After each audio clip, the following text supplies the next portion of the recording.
Okay,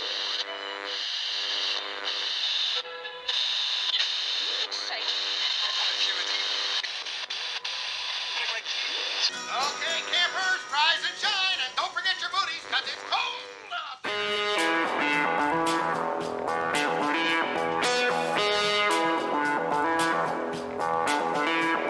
A cultured person is one who knows something about everything and everything about something.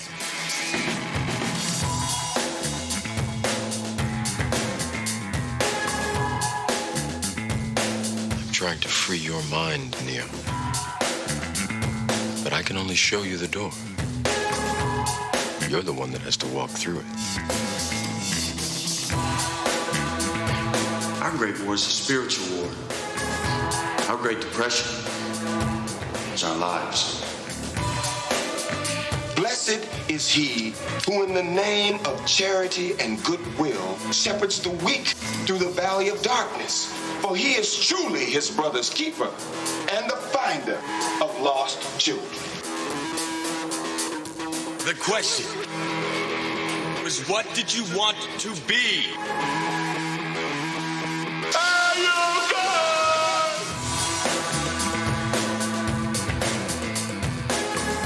You're like a big bear, man. I like it a lot. What do you mean funny? Funny how? How am I funny?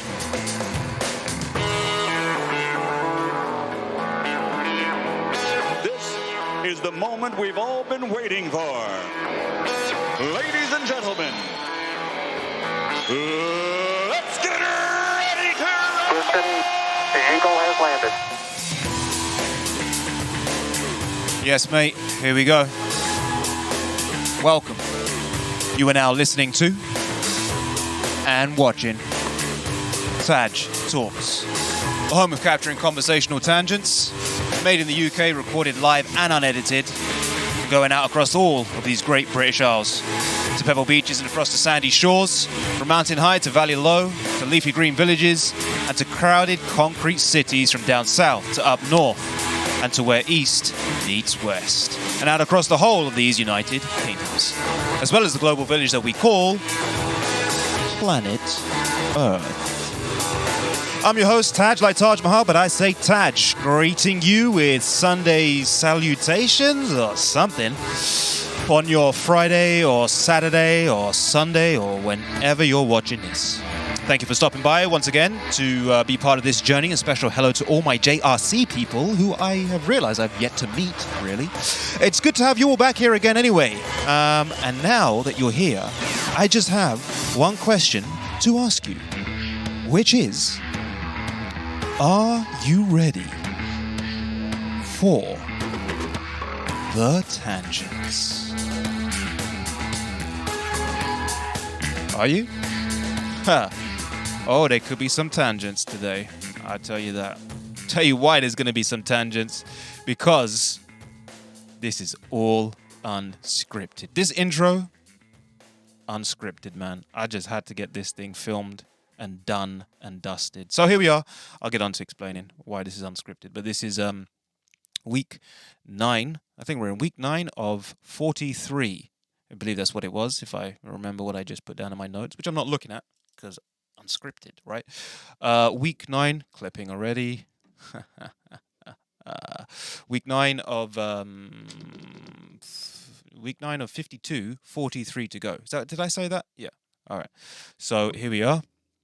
And yeah, this is just something that I am trying to keep to my word, as you will see that I appreciate that with when I speak to my guest in this talk, which I'll talk about in a minute. But keeping your word is something which I think is important to do. If you say you're going to do something, then you should do it.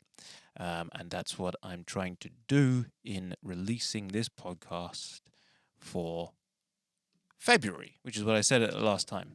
But yeah, it just meant that, man, I cannot begin to explain to you all the many.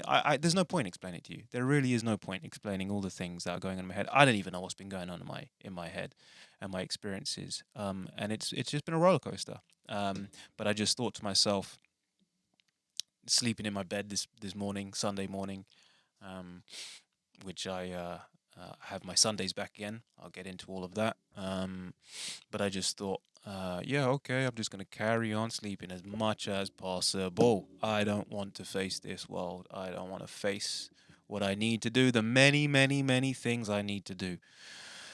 And I knew one of them was, you got to record the intro for the talk. I only just managed to finish all the editing. 18 hours, by the way, just to remind you, 18 hours.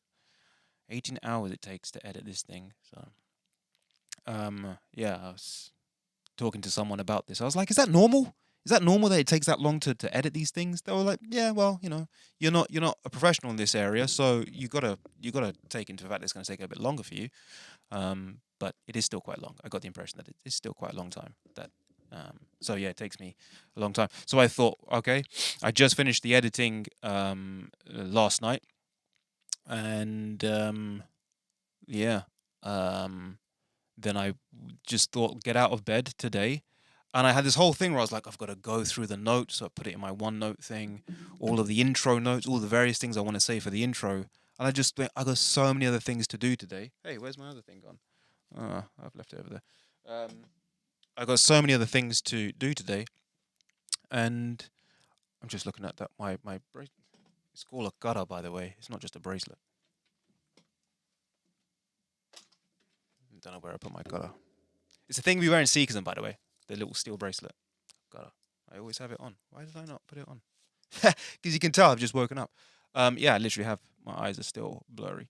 But I just thought, I'd done the editing yesterday, finally. And now you got to do the next bit. You got to record the intro. And with the intro, you got to do all the news. But you know what? I just went, I haven't gone through the news segments. I haven't gone through the what have I been up to stuff, film of the month. But because, well and truly, I have to say to you, I haven't really had a chance to do many things. Things have been unexpected, I think is the word. Unexpected and surprising, exciting, but also quite stressful.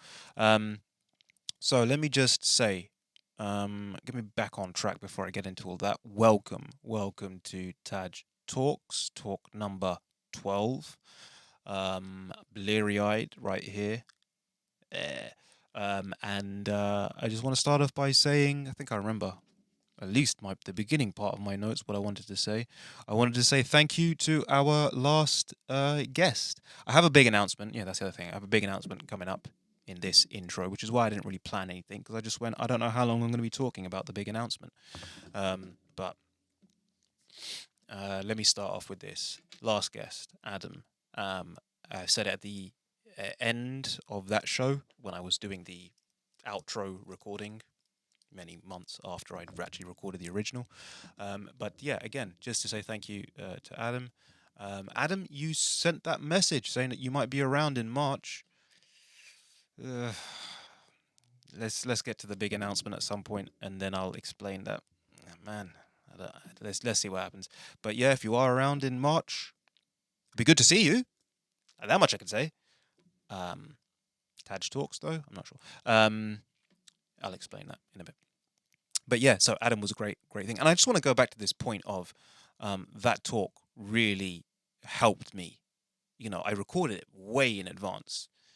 And the timing of when I decided to take that out from the sort of archives, so to speak, even though the archives is only full of like four pre-recorded programs. Now it's 3. Well, after this one, there will be 2 left, and those have sound issues, so I can't really use those. Anyway, but the thing about the Adam talk was that it came at such a time when I needed that boost, and I was saying at the end of the last talk, or beginning of last talk, can't remember now. It's so long ago. My mind's not really been on. Anyway, I said that there were so many things happening at the end of last year, and I used that whole fishbowl thing about like how I'd come back to faith, and was trusting that there's a big plan, things are working out, and how that talk with Adam really was part of that process. The faith-based perspectives to all these big doubts and questions. So I just want to summarize, because time is going so fast already. Man, is that thing even moving? Yeah, it's moving. But yeah, thank you to Adam. and it will be great to see you when you're here in the UK again. But yes, today's guest, I'll just get onto that before I start going into what the big announcement is. And I'm just looking at my phone again. Yeah. Oh yeah, I was going to say about the whole Adam thing. Yeah, just the whole technology. There's no. I can't go into all that. The specific thing of technology I wanted to go into, ChatGPT, basically. I had an experience with ChatGPT. I saw what it can do. I was like, whoa, man, this thing is scary. But anyway, quite timely that I had that talk with Adam about all the science and stuff and technology, because it's really coming out into the fore of life. Anyway, into the fore of life. Do people even speak like that anymore? Why did I say it like that? The fore of life. Who do I think I am? William Shakespeare. Right. So this talk was supposed to be... Remember how I said to you I was going to do loads of solo talks? Okay, let's start off with that. I was supposed to prepare a solo talk. I was going to start off season 2 by doing a guest, then a TAJ solo talk on a specific topic for 3 hours, yeah? So that would take a lot of research, and I would have to plan it. And I started doing the research and the planning, and I was going to talk into, basically, I was going to do a presentation on a very personal thing, me and my whole return to faith, and some of the struggles that come with faith, doubting and questions, and the reasons why I then moved back to a place of faith, and all the rest of it. Anyway, so I had a solo talk planned.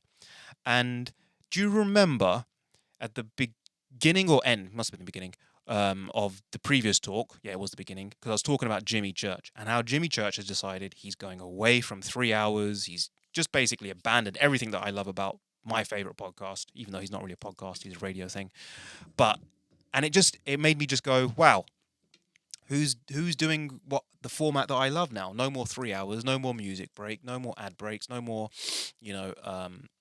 intro. Jimmy's not even doing an intro set, everything. And I just thought, wow, that could be a sign that I can now kind of fill in that gap, and TAJ Talks has room, even though the truth of it is I just don't think TAJ Talks it's outdated. It's outdated. I think unless you're Lex Friedman, Joe Rogan, or someone who people are already into, you don't have people who are willing to listen, even amongst my friends, people who know me and they support, and they're like, yeah, they try it, but there's like, they don't have and I get it. People don't have the time to watch this. So anyway, I think with all of that was happening, I took it as a sign of maybe, okay, this is now take TAJ Talks to the next level. Really go for this. So that was at the beginning of the year. Man, I have to tell you, within about three weeks into January, some things happened. So now I'm not going to go into the big announcement. So I'm going to tell you what's been happening. I've got to keep track of my notes. Time is ticking against me, as always. This thing just seems, it's like I'm in warp drive whenever I do this podcast. Things just seem to go so fast. It's always it. I'm battling against time. But anyway, this talk with Aser, by the way, Aser number 2. Did I even explain that properly? This talk, this guest, Aser number 2. I filmed it on the 27th of October, long time ago. Yeah, before I go into what's been happening, let me just talk a little bit about today's guest, Aser. Now, you're either going to watch you're either going to watch all of this, or you're going to switch off midway. In fact, if you've probably not switched off already with this unplanned intro. But this is a very sensitive, controversial topic that we're talking about. And I just want to say a few things already about this. This is probably the best example of why I love having conversations with the people that I have conversations with. But with that said, it particularly so because it was such a controversial topic, and yet neither of us at any point we disagree on many things, clearly, or it's not even that we disagree. We don't fully, at least from my perspective, I don't fully understand where he's coming from, and I wanted to learn. And I think he was also trying to understand where I was coming from, and there was some agreement, but we were coming at this from a place of really wanting to learn from each other, having a real conversation. And that's what I love about having these conversations. And so the one today with Aser that you're going to be seeing, Aser number 2, it's Hebrew Israelites again. But we go into issues of racism and well, mainly kind of, there is biblical elements. We go into biblical elements of what it means to be the chosen, but it's centered upon very black and white issues, literally black and white issues, and we talk about so many of the things that come into that, and it can be. I'm sure there's going to be people out there who's watching this, and although, yeah, I guess even amongst the people that I know it. I just know it. People are nice enough to not share everything about what they may think about my views or whatever. But I'm sure there's going to be people who will watch this and will be thinking, I'm done with this. And you won't have even gone to the end, because when you see me and Aser where we're talking, I think it was an amazing example of learning, mature conversation. Not saying that we are right in everything that we're saying, both of us on either side, but we're learning from each other. And it was just a great conversation to deal with sensitive topics. But if you don't watch it, you'll never know. And I understand that. But if you switch off, then hey, I guess that you're the kind of person that gets offended by talking, by the things that are being spoken about. So if you do switch off, I'm sorry that you may choose to do that. I suppose you would have switched off and wouldn't even be watching this after the talk with the housemates. I suppose things that were mentioned in the talk with the housemates probably meant that there were people who were watching that and just went, I'm never watching this again. Possibly. Or maybe I'm I'm completely misunderstanding my audience. Maybe my audience are a lot more. Yeah, I'm just saying, if on the whole, I assume that most people are watching TAJ Talks get where I'm coming from. I'm having conversations, talking about at times controversial things, but there's no malice involved. It's learning, it's understanding, it's trying to grow and develop. But yeah, I'm just wondering if there might be. Like, I was a little bit worried with the one with the housemates as well. I was wondering, wow, there could be people who are going to hate this conversation. But yeah, it may happen with this one as well. But if you do stay with it to the end, even if you wanted to switch off halfway through, then I hope that you will, well, I will just say I hope you will have enjoyed it, because I certainly did. And me and Aser really were challenging each other, really. And it was mainly this, trying to understand each other. So we're conversing.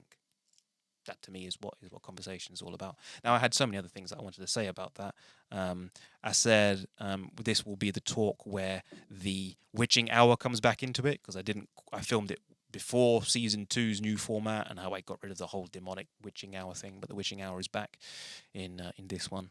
And actually, you'll see Aser's response is part of the reason why I thought about how, yeah, you know what, this is what he said about the witching hour and all that spookiness stuff and not playing around with that kind of stuff was actually part of the reason why I, towards the end of the last year, I decided to go, look, man, I need to kind of go back to a certain place in life and be very serious about what's going on around me. The whole fishbowl thing, be careful of what's around you and influences, all this kind of stuff.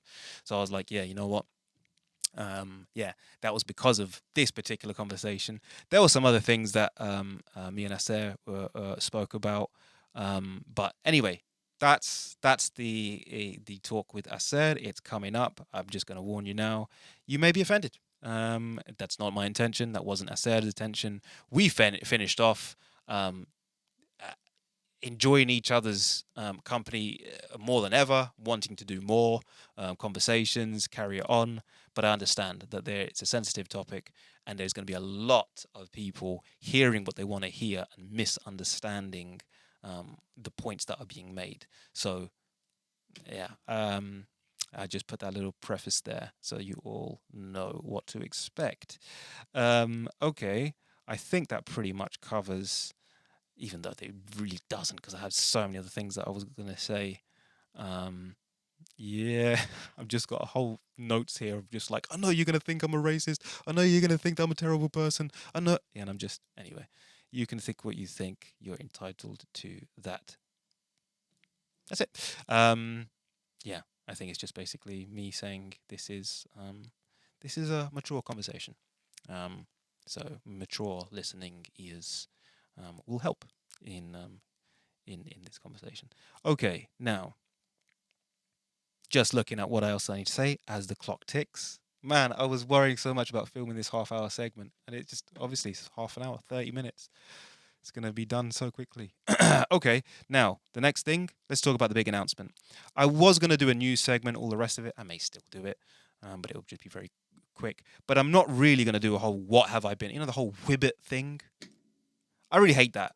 That's getting as annoying as Bob. Oh, by the way, Bob is here. Naked Bob. I decided. I'll explain to you why he's Naked Bob as well. You might as well see Naked Bob now. I'll just say that. You might as well. Because, and this is what I'm now going to say, big announcement. All right, big announcement.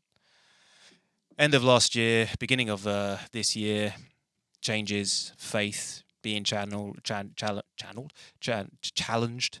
and wondering about my purpose in life, what I'm doing, just everything. And I've seen coincidences stacking up more and more and more. And there's something, I'm not going to share the specifics of what it is. Really what I'm going to do is tell you the implications of what has been going on in the background and what it means for TAJ Talks, which is basically this. There's been something that I know I should have been doing for a long time. Came to Newbold, you know, studying theology. Just going to leave it at that. Obviously, I think you can start to piece together all the... Oh, great. I get a stupid thing that interrupts my... that's my phone. Okay, so come to Newbold to study, and there was a reason why I came to study at Newbold. There was a specific reason. There was an end goal, and I kind of diverted from that. And TAJ Talks kind of arose from like this dry wilderness period where I was like, what am I doing in life? Like, what am I doing in life? What's my purpose? And the whole thing about, well, I've always wanted to do a podcast. Might as well do a podcast. Well, the coincidences, talking about, you know, coincidences and all this kind of stuff, I talk about that a lot in a previous podcasts. But the coincidences got so much I cannot explain to you. And it started off with that whole thing when I said, like, one night I just prayed and I said, look, if you're there, give me an answer. And so I prayed at the end of last year, and then within about 3 weeks going into January, some huge things started to impress themselves upon me in such a way, such a clear way, that I could not escape it anymore. The implications of me deciding to go down that path, which started to impress itself upon me and started to kind of say, Taj, this is what you're supposed to be doing. And unfortunately, it meant that I didn't get time to watch any movies. I didn't get a time to play any games in January, because just all my plans went out. You know, and I was stopping to play the games anyway. And you know, just anyway. But there were so many things that I had planned to do. But one of the other things, it means that I didn't get a chance to really think about TAJ Talks, and it also means that going forwards, I have to make a choice about what I do with TAJ Talks, because right now, I'm no longer working in the warehouse. I quit my job in a warehouse. Literally overnight, I decided that, right, I'm going to go in this direction. This is what I need to do. This thing that I've always meant to do. And as I quit my job in a warehouse, I enrolled back into studies at the college, at Newbold College. I should just say that much, I will say. And now I am facing an intense couple of months where it's just not going to be feasible to do TAJ Talks, at least over the next 2 months. So here's the first kind of clear, here's what I can say in terms of implications. Pretty sure, not 100%, but I'm pretty sure, almost 99.9% sure, there will be no TAJ Talks for the next 2 months. I've got essays, I've got reading to do, I've got so much that I need to do. And so I won't have time. As I said, it takes 18 hours to do TAJ Talks. Now, the other side of that means that when it comes to May, which is, so it'd be March, April, and then May is, you know, after the 2-month hiatus, I suppose you call it, I will have the option to pick up on TAJ Talks. However, I've always said I would do TAJ Talks as long as I was enjoying it. And also, as long as it fits in with, maybe I never really articulated this point, but as long as it fits in with like my passions, like what I'm supposed to be doing. And with this new opening that's happening, this new opportunity, this new path that I'm walking down, which, to be honest, I think I've already messed it up. I had an interview this week based upon what I'm doing, and it was actually supposed to be, it's probably my only shot at opening up a door for the future into that path, but I think I've messed it up. So actually, I think there's a good chance that I won't immediately be having to call an end to TAJ Talks in May, but I am also thinking, like, am I still enjoying TAJ Talks? I tell you one thing, this talk with Aser reminds me, as I was editing and doing it, how much I love having the conversations with all my guests that I've had. I genuinely love that bit when all the background work is done, editing is for saved for another time, setting up, preparing notes, all of that aside, when I'm just in that moment with my guest, I love it. But that's a fraction of what TAJ Talks is about for me, my experience. If you could see my bedroom right now, I have no space to move. I'm tripping over things. That bed is covered with things which I just chucked off from this desk, away from that sofa where Bob is sitting, and I just chucked it over there. I am so not organized. I'm so unorganized. And it's a real stressful thing to try and keep TAJ Talks going, to think about guests, to think about topics, to think about timing to do editing, to think about managing my other job. I left the job in the warehouse and I thought, right, great, I've enrolled in studies, so I'm going to have more time. No, I'm not going to. I've actually got less time than I have working in the warehouse because the studies are intense. I got so many essays to do, so many things to do, so many assignments. And on top of all of that, to think about doing TAJ Talks. And I think about long term. Even in May when the studies are done, I think there's still something about TAJ Talks which is just highly stressful. I'm a one-man army here, and I can't do this. I just can't keep doing this. It's so stressful. And even if I do it once a month, you would have thought, okay, you got more time. But I think it's just the bigger picture. I'm literally sick of tripping over wires, stumbling into my bed after falling over, like my headphones on the floor or whatever. And it's like, okay, well, why don't you just put your headphones somewhere where you're not going to trip over them? That's not the point. My point is, I'm so crammed in, and I don't even just think in a physical sense. I just mean mentally. I'm so crammed in. It feels like I got no space, and there's things that I would love to see happen in my life, but I just feel like I'm crammed in. Living arrangements are not ideal. It's great, nothing against the housemates, but I've not been able to sleep a lot of the last month, thinking about the future, thinking about how I would like to move out, how I would like to have my own independent. I'm a quiet person. I'm a very quiet. I'm so stressed by so many different things. And I feel like I'm just battling this in my own little four walls here, even though these aren't four walls. And the podcast and the studies and everything that is cramming in on top of it is just overwhelming me. And I just don't think I can keep doing this. And so, as I say, there's supposed to be a door that was opening up. And I'm not going to get time to do a new segment. I can see we're coming towards the end. There was supposed to be a door that was opening up for a bright new hope. And I think I've just messed it up this week. So I'm not even sure if that's going to happen. So, with that being the case, I may see you in May. I may not. I had a whole list of possible options, things that could happen with TAJ Talks, but I'll just say this. This may be the last TAJ Talks. And so I guess that's when I say, are you ready for the tangents? You got to be ready for the tangents in life as well. Life will throw you tangents and you go off course. But I just want to say this as the outro music plays to this intro section. It's been a wonderful journey up until this point. I don't know if this is the end, but I want to say thank you to all my guests. Thank you to everyone who's listened, everyone who's been part of this show. Sorry to everyone who was a potential guest in the future. Jimmy, we were talking about getting Jimmy on the show in this talk with Aser. Aser, we have talk 10s planned with you. Aser, number 10. Adam, Daniel, supposed to get David, never got round to you. Moy, never got your single thing done here. Anyway, so many things that could have been. And I'll just have to leave with this, in case I don't see you. Good afternoon, good evening, good night. God bless. Thank you, and enjoy this talk with Aser. I'll see you when I see you. Or not. See you in 2 minutes. TAJ Talks with Aser next.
Hello, hello.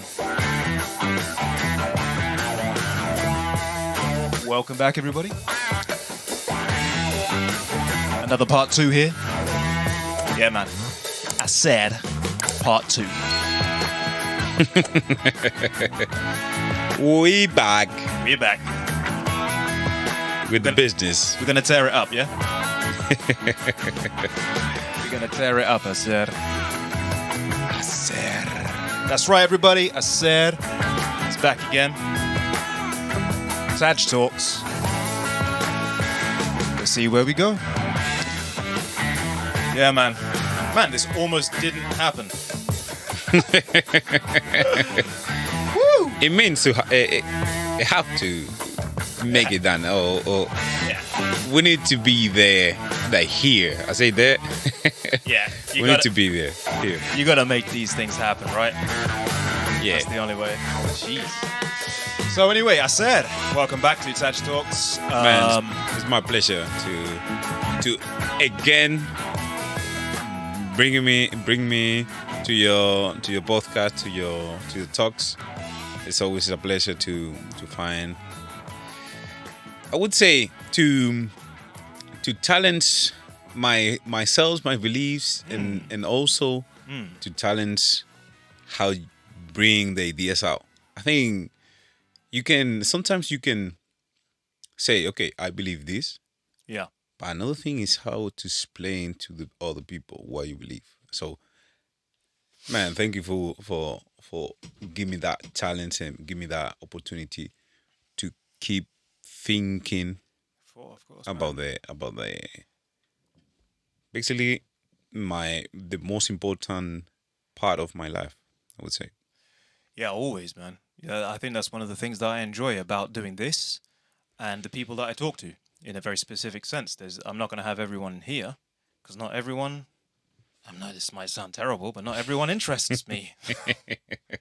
Some conversations are small talk conversations. You just have to get through it because that's the life and you got to be polite enough. Other conversations, you're learning. You're learning from the person.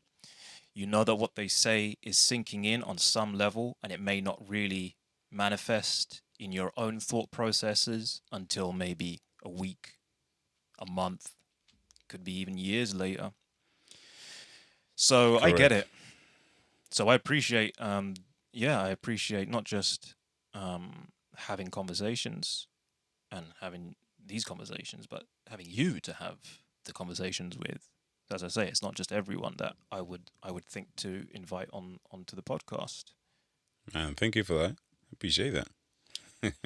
And I know you really meaning what you say. Oh, of course. I wouldn't have you back if I didn't. Man, as we were just talking about before, your time is busy, my time is busy. We don't need to go into it now for the audience who are watching as to why this almost didn't happen today and why this is a little bit off the cuff. Though it was planned but unplanned. Yeah, we weird. know. But yeah, so when your time is busy and your time is short like that, I wouldn't invite you back again if it was something that I just thought, maybe these are good conversations, but editing time takes a long time to edit this thing. Man, I know. Do you know? 3 hours. I've mentioned this before. 3 hours for every half hour. That's what it takes to edit. So when I'm doing a 3-hour podcast. Yeah, man. Make your maths. say again. Make your maths. maths. Yeah. Holy moly. Yeah, man. But it's worthy. It's worth it when it's the right guest. Yeah, that's what I'm saying. That sounds terrible. I know that sounds terrible. But it's the truth. Yeah. I'm not gonna edit 18 hours worth of footage. Well, take 18 hours to edit footage if the conversations aren't doing it for me personally. And this whole podcast is again sounds terrible, but I'm doing it for me. I'm doing it because I enjoy the conversations. I'm not really doing it for anyone. I'm sharing it, and those who enjoy it, yeah, by all means, come aboard and watch me. And as long as I enjoy doing this, I don't care if I've got 1 viewer or 10 viewers or 1,000 viewers. As long as I enjoy it, I'll keep doing it. So, and it's interesting what you said, because you said that the conversation last time, even after we had that talk last time, you said that it helped you to just gather your thoughts and when you share it. So it's an interesting process, the whole thing of just talking to people. Yeah. And that's what I mean. Real talk, not small talk. Real conversations. But yeah. So anyway, good to have you back. What have you been up to since we last saw each other? Actually, like my entire life is right now in the project I have with the basketball academy. So this is the third year. We start like a month and a half, and this is the year we need to go all in. So we're in a international tournament, EYBL. So we went to Latvia. We went to actually we go to Latvia again in December, and then the last one, I don't know if it's Estonia, something like that. Then we have the college league, we call it CBL. Then we have the under 18 Prem National League as well, and then men's National League. So we have 4 competitions. We want to at least achieve 2 of them to get the results and get the resume or CV for all the players that want to go to United States to get like scholarship, have something. So have a future in basketball. So you're saying it's not so much even important whether you win, although that is important to a certain extent, but it's more about the experience of taking part in these various tournaments for the players.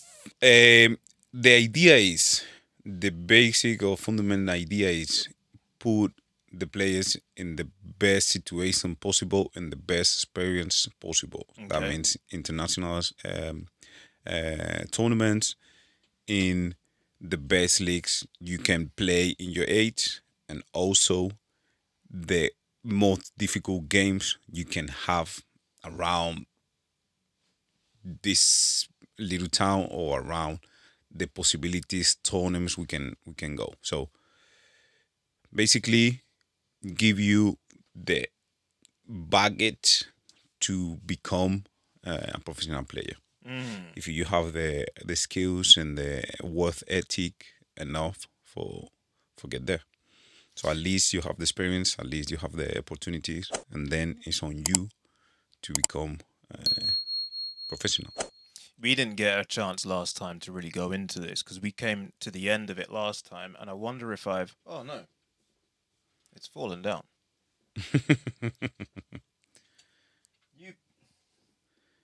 Oh, you get those? I got those. And it's supposed to be standing up here. There was a spot that I went... If I put it there, people can see it. Oh, really? It's caught in that shot, yeah. In that Okay. shot, you can see the Aser. I might have to move it now that I think about it. But anyway, last time we kind of, at the end of the podcast, we got into the basketball side of things, what you're doing. And then I was asking you, we just kind of briefly went into it. We started talking about the youth, how important it is for the youth to have male role models. Oh, man. And I was thinking, so... Because as you know, you remember, right? These segments will go fast. And I was thinking, wow, when we were talking about this and when we were planning this and like what could we talk about, and we both knew we could go anywhere. We didn't really have an idea in head, as you can see, notes from last time. Note. It looked like a book, no note. This is going to end up being my podcast. This was my scheduler for 2022. But because I bought it late in the year, I've got a lot of empty pages. But I think now this is just going to remain the podcast planning book. And then I've got to buy another one for 2023 to actually plan my schedule. But yeah, I keep a note. So this section here, this was next, as said. And I've got loads. I've got talk number 9. I've got talk number 6. So yeah, I've got a whole column here.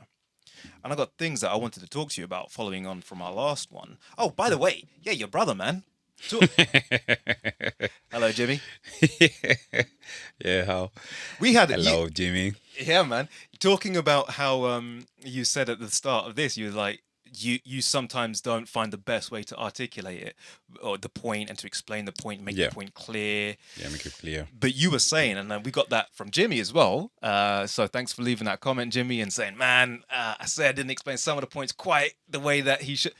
I get the impression that, so as you said in that last podcast, you learned a lot of this from him. He was the one who inspired you, as you said back then. Correct. You'd just been thinking about getting involved in Christianity, taking your faith more seriously. So it was Jimmy who was the one who said to you, hey, that's all good, but let me just throw some things in front of you just to think about. And so that was the brother. Correct. This is the brother. Have you spoken to him after the podcast? About actually, it was curious because we don't have like a whole conversation about the podcast, but because at the beginning he watched only half of them. Yeah, they're long. They're long, yeah. And only with the half, he said to me, I said, a little tips to how to talk in public or in front of the cameras and all that stuff, and also kind of like you need to double check a few things. Oh, okay. Also explain in a full sentence. Don't leave the things in half. So it cannot say like it's not clear enough. Okay. If that makes sense. Maybe more in the point like maybe you need to study more to get it clear, and also more the way how to speak in another language. You need to make the sense more simple to get more straight to the point, I would say. So he's making 2 points. He's saying, number one, just general articulation, skills of language, communication, right? But then number two, he mentioned maybe you need to study more. Correctly. Okay, so here, I said, so what we have options, right? we can genuinely make this part 2 of the Hebrew Israelite topic. Yeah. We can go somewhere completely different. Man, I'm down for everything. All right. Let's just that doesn't make it easier. and don't be wrong. And also, yeah, it was an important thing he say to the other brother we have. Say, Cliff, you need to watch it as well. Oh, so that's your oldest brother. Oldest brother. Because Jimmy's your middle, the middle. No, between... Jimmy's the oldest. Sorry, Jimmy's the oldest. Jimmy's the oldest, and Cliff is who's in the middle. He's the capellan, so the pastor who. He's the pastor. Study, wow. Study in United States in. How this school in Andrews? Andrews, there you go. Is he at Andrews? Yeah. Okay, so he's over there involved in as a pastor of Andrews University College thing. Correct, yeah. Wow. Theology over there, and then the PhD in Capellania. Chaplain. I got a question just on the whole university thing. What do you make of Oakwood? What does that mean? Make it awkward. No. What do you make of Oakwood? Oakwood University over there, the Seventh-day Adventist University. Oh, they call it Oakwood. I believe it's called Oakwood. Yeah, I don't know. Yeah, do you know which one I'm talking about? No, that's why I say what. I thought you say awkward. No, Oakwood is in like a tree oak, like oak. Okay. Yeah, Oakwood. Because there was a guy who came. His name's Richard Burton. I had a leaflet. I don't know where I had it now. Where I would have kept it. He was talking. So basically, first thing, Oakwood is known for being within the Adventist universities and just community, being very Afrocentric in its worldview. Oh, really? Yeah. That's what I've come to understand about it. In not just my own experience, I didn't know that, and others who are familiar with Oakwood. Not always people describe it in the best way as well, because they're like, whoa, they're really kind of they put a lot of cultural emphasis on, Africans, Afro-Caribbeans, almost to the exclusion. Oh, really? I may be wrong. I'm describing what I think. This is the perception that I've heard from other people when they have like a negative kind of approach. Oh, like, yeah, Oakwood. Oakwood. So I've interacted with a few people from Oakwood. I find it interesting. I think there are areas of specialism, so why not be an area specialize in your own cultural roots, so to speak, Christian, Seventh-day Adventist or not. But there was a guy who came over from. His name is Richard Burton. I got one of his books actually. He did. He did. You get the Sabbath School quarterlies. Yeah. So he did this one. I could probably show I don't know how to show the audience this. Can you see that guy's picture? Yeah, I'll give it to you. You can see that guy's picture there. Yeah. So he's like into the Keith Augustus Burton. Yeah, he came and gave a really good, interesting talk on just prophecy and just general things like that in Holloway Church. So he's a Sabbath school. Yeah, he's obviously up there in terms of producing literature and stuff for the church, and he produces Sabbath school stuff. Well, he mentioned some things which made me when it clicked, and I went, "Oh wow," because someone said I think he mentioned he was from Oakwood. That was before I even knew about Oakwood. Yeah. So he just said, "I've come from Oakwood." I was like, oh, "Okay, cool. You come from Oakwood. You grew up originally in the UK." Then he moved over. Oh, really? He grew up in the UK. Then he moved over to Oakwood. Now, he mentioned, when last time you were talking about Ashkenazis? Yeah. He was the guy that I first heard about Ashkenazi Jews. So he was talking about how he's done some kind of research on his own self, and he found out he was Ashkenazi. Oh, okay. Yeah. So we were talking about Ashkenazi Jews last time. And I think I had my question... Man, there's so many things from last time. But I think you were mentioning Ashkenazi last time with that particular tribe which you said represented loads of almost all different ethnicities, and I think you said Ashkenazi was the one, or is that so? Basically, what do you know about Ashkenazis? So, for my understanding of my research, Ashkenazi is what everybody know, like the Jews. Okay. So those the what to say? They would say they run the world. No, the Jews, they have money, they have power, they always have that. What to say? In general, the Jews we know, no, like everybody think Jews. These guys, they always have business with each other. They always invest in the community. They always go with each other. We can say, no, they build his culture. They build each other's. We can say they always support each other. Yeah, no? So they have like an internal economy, like an internal community. I would say they always have good reputation, or they have that kind of history. They always been together. No, we're talking about Ashkenazi Jews. We're talking about what I think is Ashkenaz. The world know like a Jews.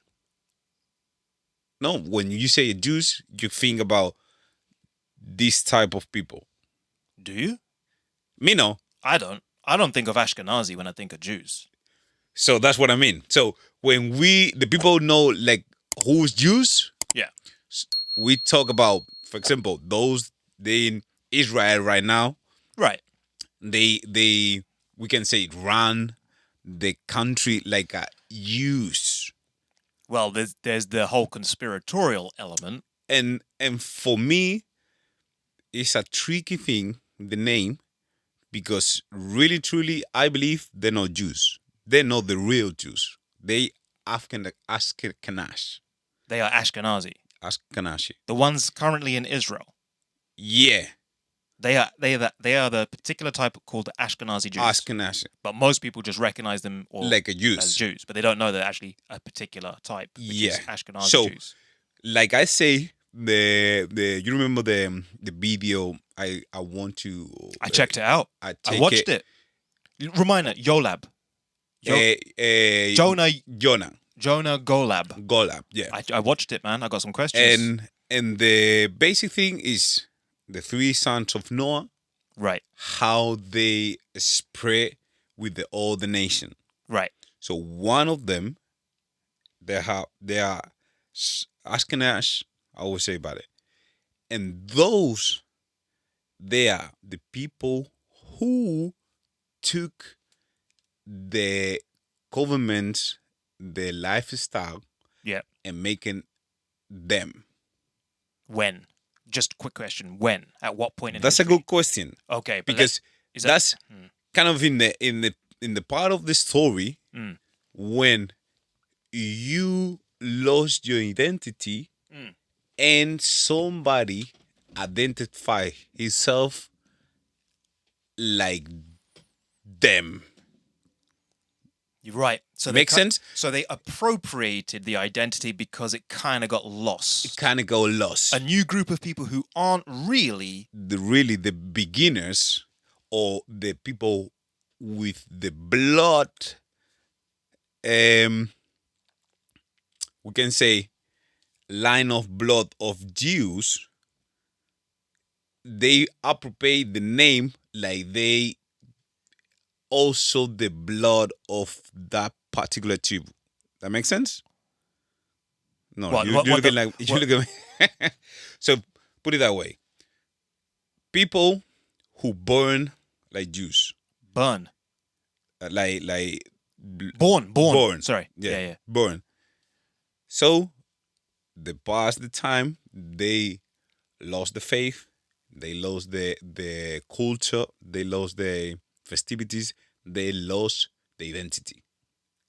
And people who think that was the good lifestyle, I would say, or the best beliefs you can trust. Right. They start building like their own culture. Based on that previous one. Based in something they know the beginners. So they weren't born. They weren't born. But they appropriated it. The culture and become the Ashkenazi. Which is today's modern days Israel, people who live in Israel. Today we call Jews. Wow. How comes so Keith Burton, I'm not sure exactly what his heritage is, if he's African, Afro-Caribbean, I'm not sure. But either way, this is a man who says that he's found, I mean, he's not a Caucasian. He's not someone who's from the basic, so you know why I'm doing this? Because I don't like this is a separate point. I just want to make this point. I want to make this point. And maybe I want to talk to you about this at some point. I don't like calling people black or white. I don't like that. Why? Because you're not black. And the people who are not black are not white. I mean, actually, it's not. If we need to be awkward, it would be brown. But I tell you why I don't like it, because people talk about like racism on the basis of color. Yeah. On both sides, either someone is feeling like they are being the victim of racism, or someone feels that they are entitled to be racist on the basis of color, right? But both sides are still using the terminology which supports the thought process of black and white. Yeah, that's the main point. I think it's like... But for me, I think it's a trick. Because black and white is only two. Because we have more than two. That's my point. And why is there color? It's not black. You're not black. But they're not white. I'm not brown. Ish. But for me, it's what you connect in black things and white things. That's why it's black or white. No, but I would say that's culture. Why do we need to tie that to the color? Racism is all based about... Is racism about color or culture? But no, I would say you can attach a culture, but the thing is, we realize black or white with good or not good, or bad and good. We always say, when we refer something black, it's kind of like something. You mean generally speaking? Yeah, generally speaking. There's a negative connotation with with black and good connotation with white. With something is white, it seems like pure. Right. I mean, or something like. Yeah, I suppose. Yeah, the dark side, the dark Star side. Wars. For example, all the angels, they shiny, they white. Right. Okay. Yeah. I mean, that's and kind of like maybe darkness or something evil is more dark side. It can be red, but it's more like dark. That's always it's a tricky thing because you want to put some idea of good and bad in a color of the skin. So that's why it's kind of like a tricky thing. That's what I mean. That's why I don't think the semantically. No, it don't make sense. It doesn't make sense. I don't even think it's right. I think it's like you know how like back in the olden days they would refer to, including people like me, they would refer to people of me, you, as people of color. Yeah, but they don't say color. What color? They don't say what color. They just say of color.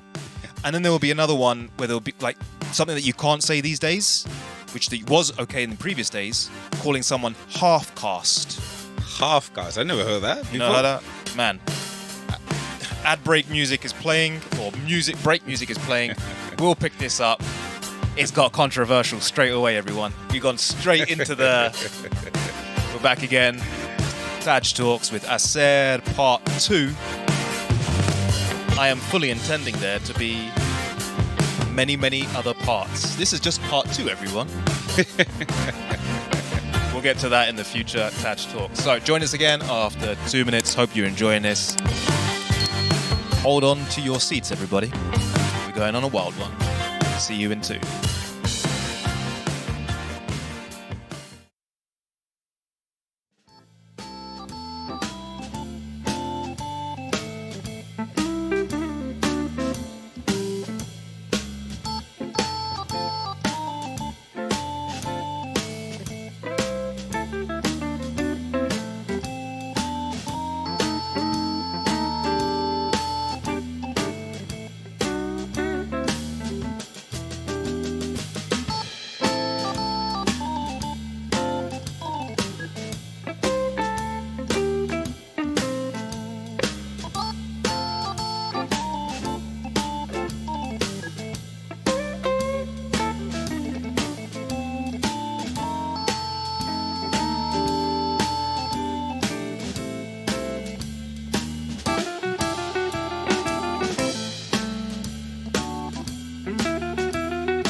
Okay. Welcome back. You're listening to TAJ Talks. My name is Taj, like Taj Mahal, but I say Taj because I can. Yeah.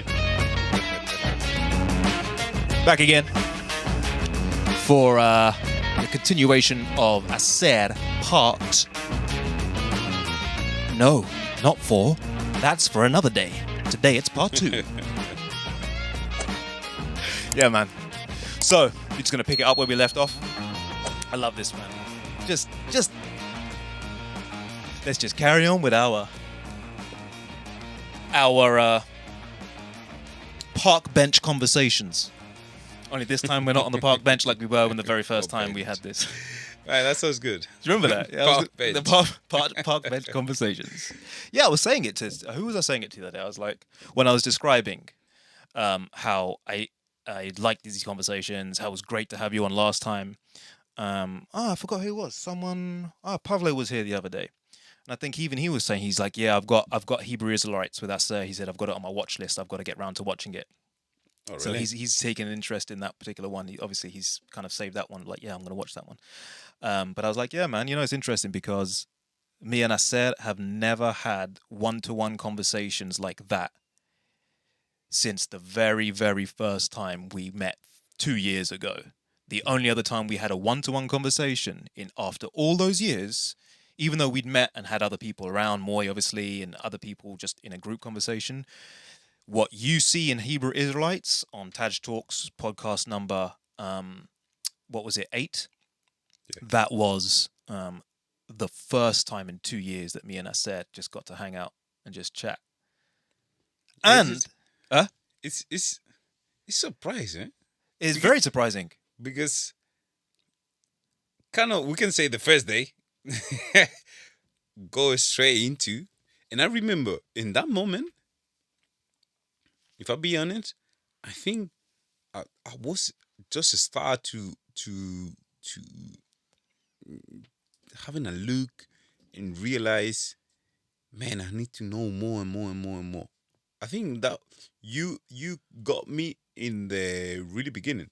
Wow, really? Yeah. Yeah, but you had been looking into at least the Hebrew Israelites from the time that Jimmy had introduced you to it. But in that moment, oh, you kind of got off it. I was in the stars of everything. Wow. In my first really try to know the Most High. Another one of those things, man, where I think like, is it really just coincidental, or is there more design going on? That's a conversation for another time, I'll be honest with you. But I think about this and I just think, okay. Because I know it goes both ways. With you, with others, just people come in at the right time. Not everyone stays. It's like people just come into your life for certain reasons, and then at the right time, people leave. Then they maybe come back in, or you never see them again. But they've molded you and shaped you to make you the person that, and you've probably done the same thing to them. Yeah, who knows how it all works? But yeah, I genuinely was just reflecting on it again when I was talking to Pablo the other day, and I just went, yeah, man, the only other time that me and Aser have had these conversations, which you said last time as well, isn't it strange, Taj? We never spoke about the whole Hebrew Israelite thing ever again in 2 years. We never did. And I found that interesting because there's no reason why we couldn't have. Yeah, because we spoke many times about the Bible. Yeah. Many. But we just never went to the Hebrew Israelite thing. I don't know why. Yeah. Maybe it's because of the expectations of the format, the podcast format, where most people, I think, when they initially come onto the podcast, they have this conception that they need to come with some kind of specific knowledge. Oh, yeah. I've noticed that. People come and be like, oh, you're going to answer questions, or oh, I haven't really got much to say. I don't really know too much about religion. I'm like, you don't have to. I was like, you don't need to come prepared. Like, I'm literally just going to have a conversation with you because I enjoy our conversations. We can talk about anything. But most people come like preparing to be the fount of knowledge on a particular area. And I kind of want to discourage that as well, because it changes the way people behave and interact on a podcast. It makes them, I know what you mean. It makes them come across as if like they're and I don't want people to do that. I just want them to be themselves. But I think that comes in the process of time. I won't hold it against any of you guys who've previously been on this show. Who am I talking about? I'm joking. So yeah, it's just it's nice that we have these moments. But anyway, I was saying before the break, so the whole thing, because I kind of put a little detour there because I was talking about how Richard Burton, I think it's Professor Richard Burton, talked about how he was an Ashkenazi Jew. You were explaining a little bit more about Ashkenazi Jews, who they are. So you're answering one of my questions, you know. I have a lot of questions. I don't know how many we're going to answer.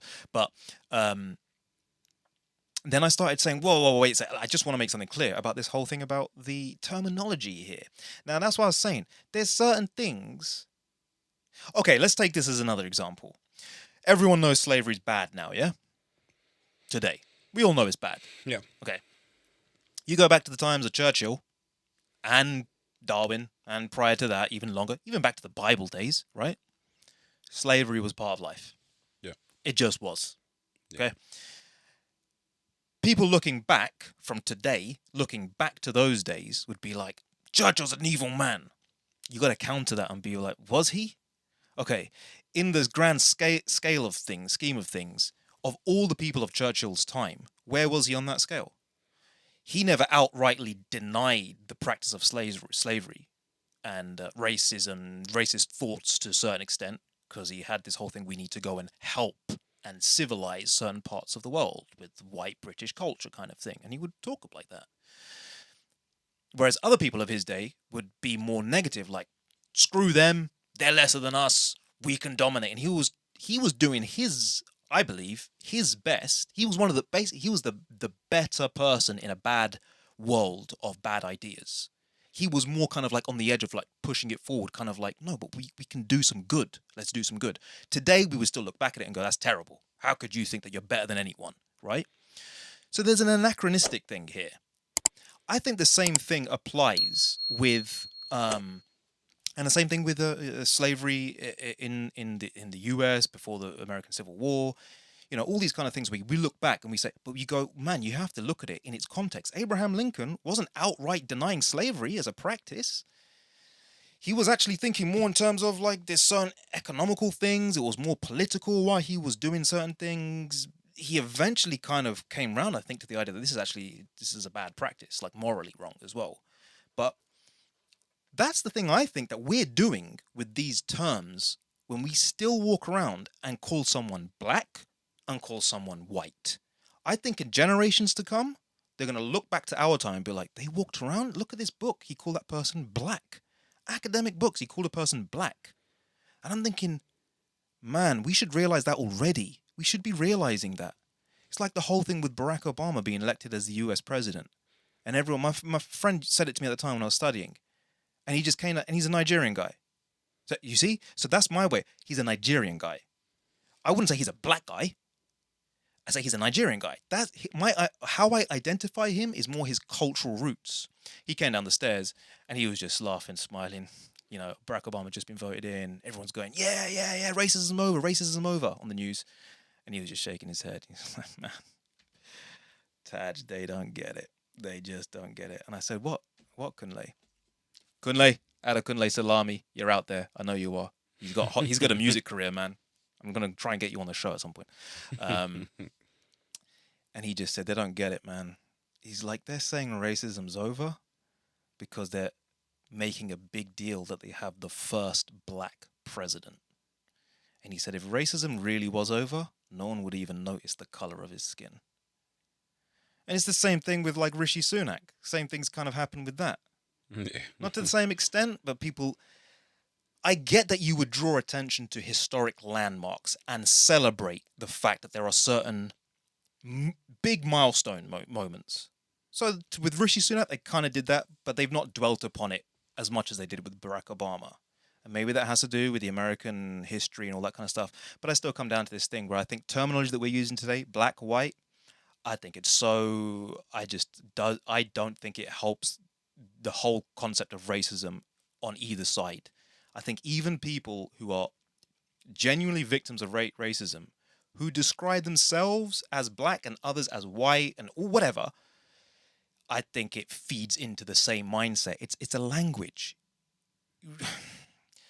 So that's one thing. So yeah, one of the things people used to say back in the day, they used to call people of mixed race, yeah. And so their complexion was a little bit fairer. Yep. They would call them half caste. Half caste. Yeah. So I never heard that, but what does that mean? Half caste, or what does that really mean? It means, are you okay? Because that can be moved forward if you want to. No, it's okay. It's okay.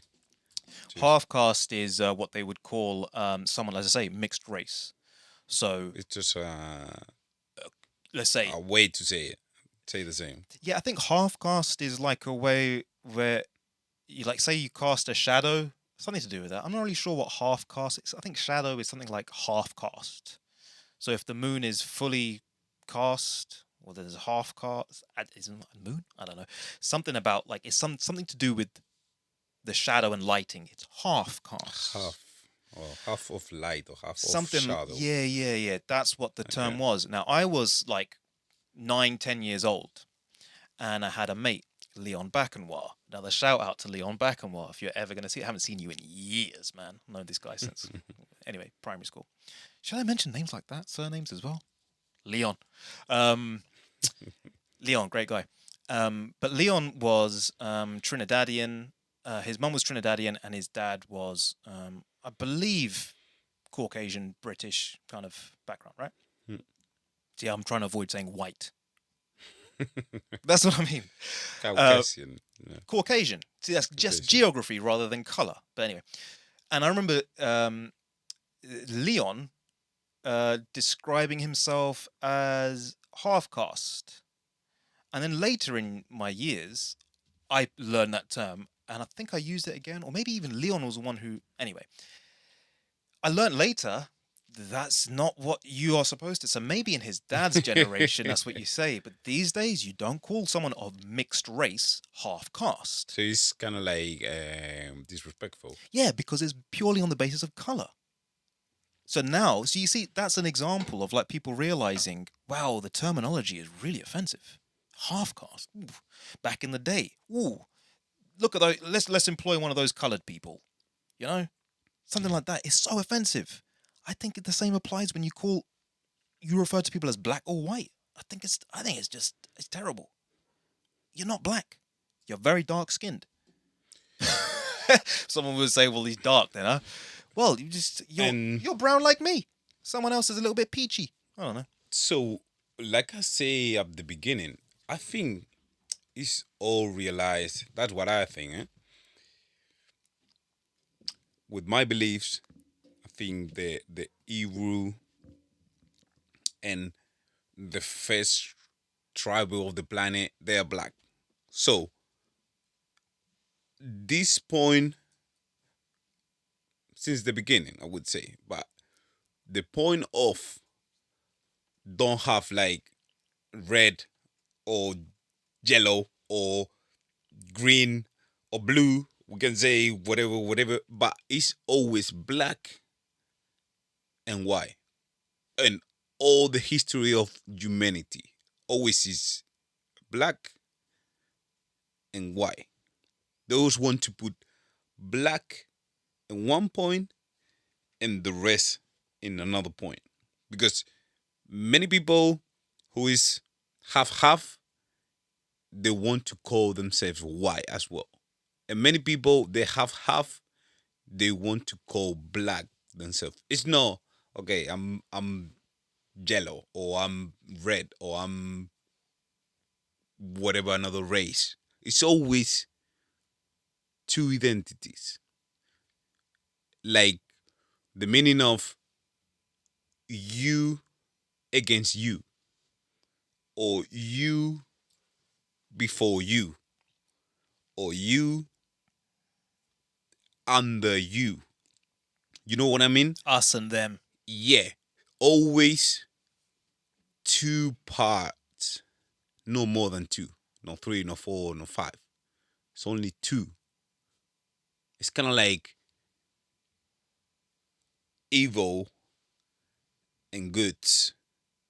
Or chosen and not chosen. Okay, I'm following you. But so the thing is, always have some root in all the color of the skins. Because the chosens, they wear black. And the not chosens, they wear black, white, yellow, red, all of them.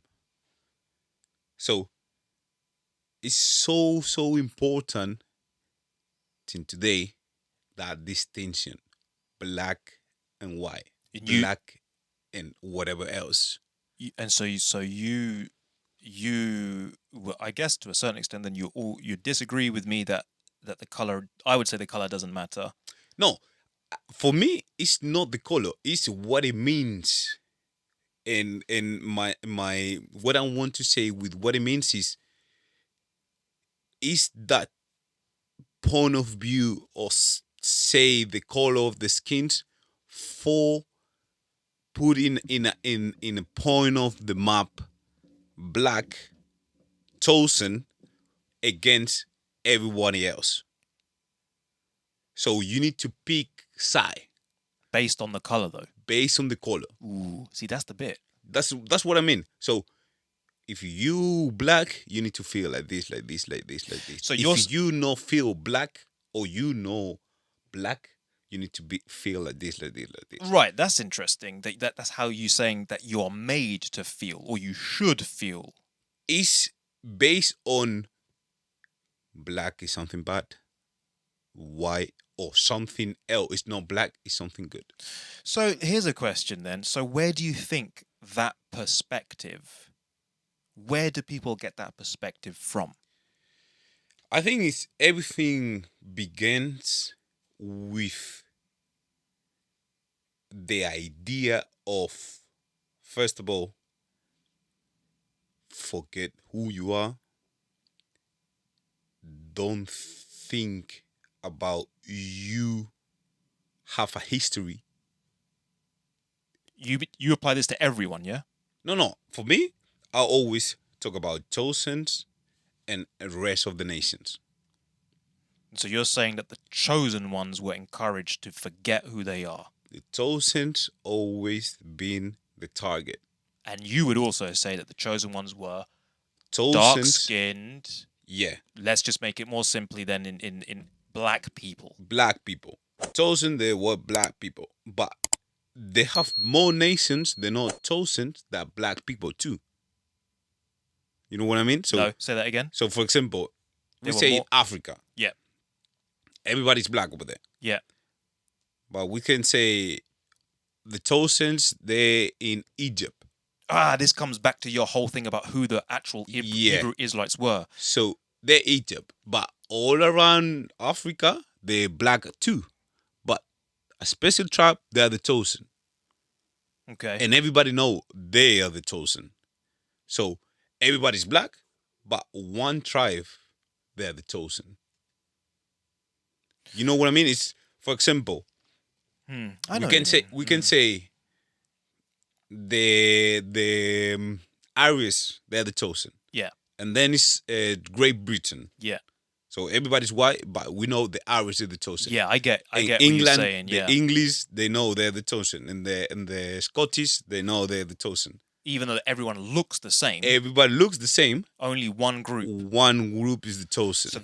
So let me just wind back. Do you agree with that? Do you? Yeah.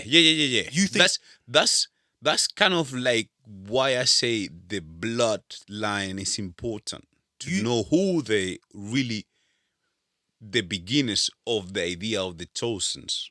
That's why it's important in the Bible, all the reference of all the names of the sons. You saw that in the Bible in a few chapters. All the names, and sometimes it's like, why is this here? Yeah. You wonder sometimes, yeah. Man, if it's in the Bible, it's something important. So you see, Aser, this. Yeah, sorry, go ahead. Yeah. No, I'm just saying. Yeah. The first time I read this, yeah, I was saying, man, this is not important. We're talking about the names, and a lot of names. And the first time I said, okay, I move on. I go to another text. He's talking about something. But after I know a little bit more in context, and I read it again, I say, okay, so the sons of the sons of the sons of the sons, they're important. For where you come from, it's important. And that means you need to know where that line of blood comes from and where they go. For me, I take it like that. No, okay, the names, whatever, no. So then when I was asking the question, like, where does this perspective come from? That there is a chosen group of people, that black people, they have been encouraged to forget their identity. They've been taken over by others who've overpowered them. You know, that's a particular perspective of the world history and world cultures. That's not just a story, though, because it goes way back. It's the story that you have to kind of say, oh, I believe the story. And so then that's what I was saying. Where has this thing come from? By the sounds of it, your reference point is that it's in the Bible. Yeah. So that's the basis. For me, that's the basic, the Bible. Right. Okay. So that's a story that comes from the Bible. There's no denying it to a certain extent that I'm not sure that it's watertight, that the whole thing that we're encouraged to forget, black people have been encouraged to forget their nationality and all that is explicitly in the Bible in that sense. Although I suppose when you start following the names of the tribes and where they moved to and all that kind of sense, I can understand why that video that you sent to me, Jonah, I found interesting. Actually, just a side note, one of the things that they were mentioning actually was his assistant, the lady that was there, and she started mentioning something about the dukes. Oh, really? So I never noticed that before. But in the King James Version, in the New King James Version, probably other versions, it says, and the chief of this tribe, and the chief of this tribe. But in the King James Version, it says, and the duke, duke this, duke that, duke that. And then I started thinking about the modern day kind of dukes of the United Kingdom. You have dukes and earls, and I went, wow, duke goes all the way back to. But then you could make the argument that it's a King James version of the Bible. Back in the times of King James, they used the word duke. Anyway, I found that interesting. But I'm not sure that perspective that Jonah and the perspective that you believe in can explicitly be found in the Bible. I'm not sure that is the narrative of the Bible. Personally, I'm not sure. I'm not sure it is drawing attention to a particular color, and I did think of something as I was reading, and I thought, I need to ask Aser about this. And I think I'll ask you that in the next segment because we'll already be coming to the end of this segment. So I want to ask you a question about this idea of there's two, black and white, yeah, and the story tells us that one has overpowered the other and kind of stolen it and kind of like right. So that's one thing. You believe it's two colors, literally two colors. I mean, sorry for interrupt you. I don't believe it's two colors. I believe they put that trick to always put the chosen against everybody. Thank you for clarifying. Sorry. Okay, makes sense? That clarifies. Because that's why I was saying, do you agree with this? No. You're saying that's what they've done. Yeah, that's the belief of everybody. Feel like the black thing is not a good thing. Right. And the white thing is a good thing. To put it in the perspective of the entire world. And you believe that people who've done this have taken this idea from the Bible? Yeah, for sure. They know who they really are, the chosen, and they always try to put a little tricks to put it under or destroy or in the narrative of we have a fight. Right, there we go. That's the word. It's a story, isn't it? It's a narrative. Yeah. If we can be with you, we need to destroy you. See, that's kind of the story. People who take the like we always talk about lifestyle. Right. They doing good. Yeah. And the people who is against that, they want to destroy you. Okay. So that clarifies. So it's more what you're saying is that's the story that's there. Yeah. Well, more or less is there. There is a chosen group of people. Yeah. The Bible does talk about the Israelites being the chosen, right? But you're saying that there are people out there who have... Yeah, they call it the Gentiles.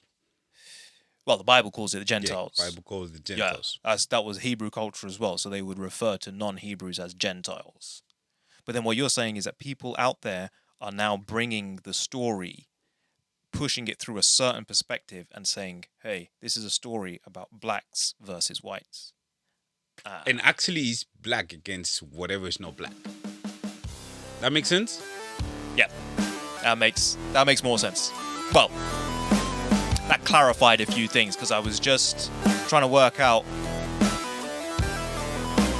where you stood on the issue. Yeah. So I was trying to kind of get more. I wanted to clarify not that it really matters, but I just want to make sure that I know,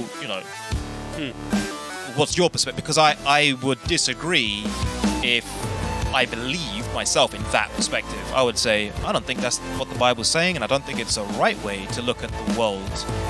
But that's clarified a few things. But yeah, we'll come back to this. I got some more questions, more conversations, and hope you're enjoying this, everyone. It's a bit controversial again, but glad to have Aser here. We'll be back in 2 minutes for more with Aser Part 2.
Yes, welcome back, people. You are here now with me, TAJ. Like Taj Mahal. I don't say Taj, I say TAJ. Get it right, mofo. Sorry. You're here with me and Aser. Not just any old Aser. Yeah, man. Aser number 2. Yeah, I'm loving it, man. I'm loving it. More than McDonald's. Yeah, in England, they love McDonald's. I don't know why. I don't know why myself, man. Like, huge queues. Always. And the people stay in the queue. I don't never understand that. I don't know. Maybe it's just fast food. Like really? more than Burger King, right? They're effectively the same thing. I don't know why they open Burger King here. Burger King just died a death. Like, man, it goes. But why McDonald's? Why did people? It was exactly the same thing, pretty much. And why people decided they preferred McDonald's over Burger King, I don't know. But yeah, it's a weird thing. How did McDonald's do it? Is Burger King still big in other parts of the world? Yeah. Yeah? Yeah. What do they call the equivalent of a Big Mac in Burger King? I think it's Whopper. Whopper. Yeah, double Whopper. Yeah, double Whopper, double Whopper. That was all I remember. That was a brilliant scene in Pulp Fiction. Again, Kunle, my goodness, I'm thinking a lot about you. But Kunle, he was brilliant. Ada Kunle Salami. Need to check him out. Honestly, I have to get him on this show. It'd be amazing to have him. He is like a living version of the Joker from Batman. I've seen your videos, Kunle. Yeah, he's gone to the dark side. He really always loved his comic books, and he always loved the Joker. And I think he's now living out this Joker persona with his music career. He's doing some strange videos, man. I'm worried. Kunle, calm it down. Calm it down. But yeah, Kunle said he's just, again, another one of these anecdotes. But one day, this was back my uni days, house sharing, and Kunle just came down. Same thing. He would always do the same thing. He would come down and start the conversation as if we had just been talking. And he would just be like, I'd be like, here we go. What's up, Kunle? And he'd just be like, that scene, Taj, that scene. And I was like, what? He was like, I don't know. I never went into Burger King. And I was like, what are you talking about? And he's like, that scene in Pulp Fiction. Favorite film, yeah, Pulp Fiction. He said that scene. He said that bit. He said it's so. He said I never realized how hilarious that was. But they're sitting there in the car. Samuel L. Jackson is talking to John Travolta, yeah, and he's explaining how he was out in Amsterdam, and because they're crime. They're like gangsters, and Samuel L. Jackson has gone out to Amsterdam probably to make some deals for his crime boss or whatever, weed or whatever, and he goes round and he's comparing the sizes of like a milkshake in Amsterdam and what they do different with the burgers in Europe and what they do in America and the size differences. And John Travolta's listening. He's like, what do they call a quarter pounder? He's like, man, no one knows what a quarter pounder with cheese is. They still got the metric system. And he's like, what? So what do they call this?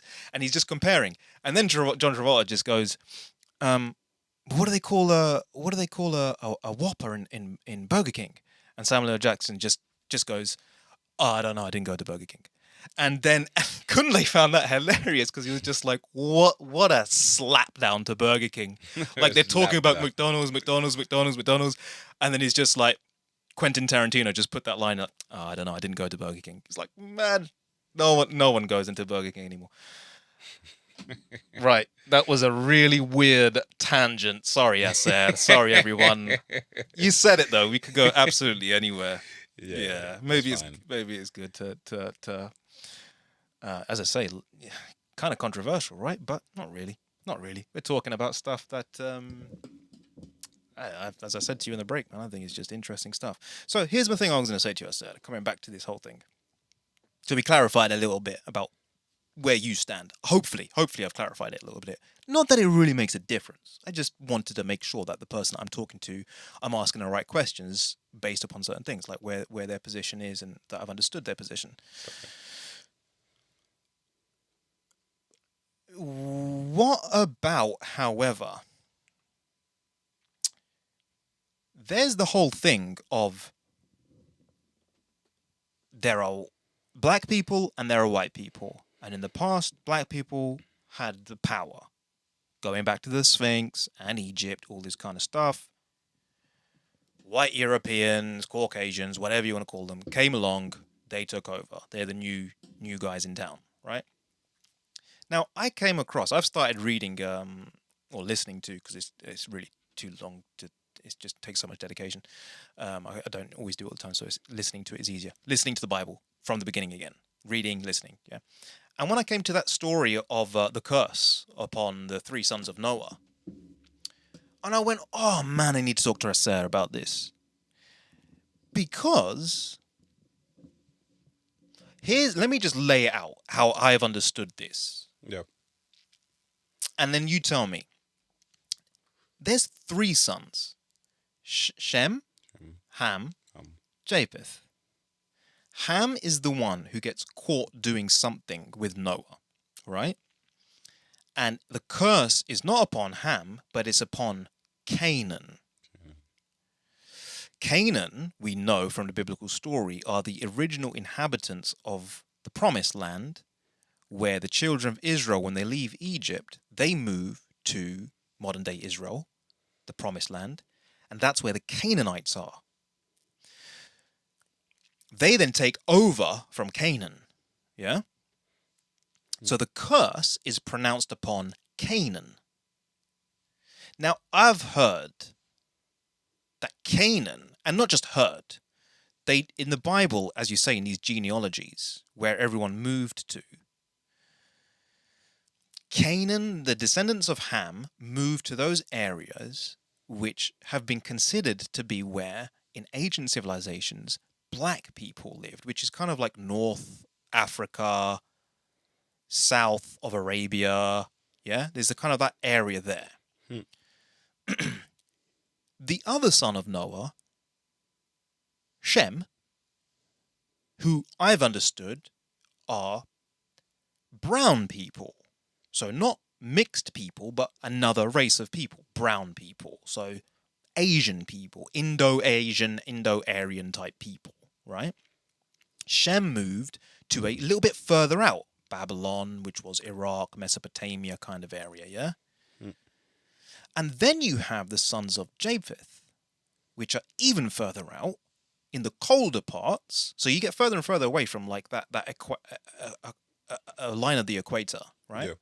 So in terms of skin color, pigmentation, if people settled in a certain part of the world, just on the basis of melanin in the skin, you would go, okay, yeah, so sons of Ham or Canaan and all the rest of them, dark-skinned people, black people in this part of the world. You go a little bit further out, away from that equator, from the heat of the sun, and then you have Shem, the descendants of Shem, so brown-skinned people. Then you go a bit further out, edges, the isles, the Bible talks about the isles, the coastal areas, colder parts of the world, not much sun, light-skinned people, therefore, right? Modern-day white Caucasian people. Even though the Caucasus is, a very particular geography, but let's just say white Caucasian.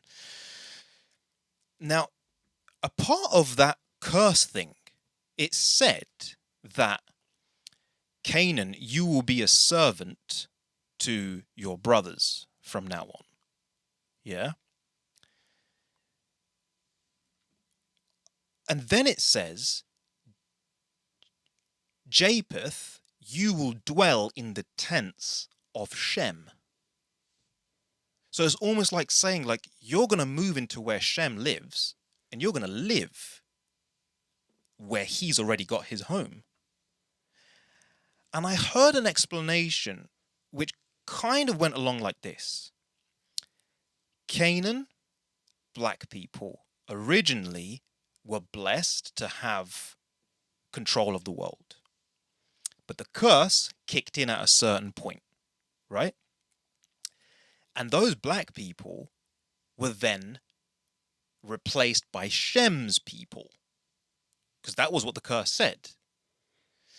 Then when Shem came along, and Shem became the new power, Nebuchadnezzar, Darius, basically Indo-Aryan people, brown-skinned people, Asian people, they became like the predominant part in the Mesopotamia, the time of Abraham, all that kind of stuff.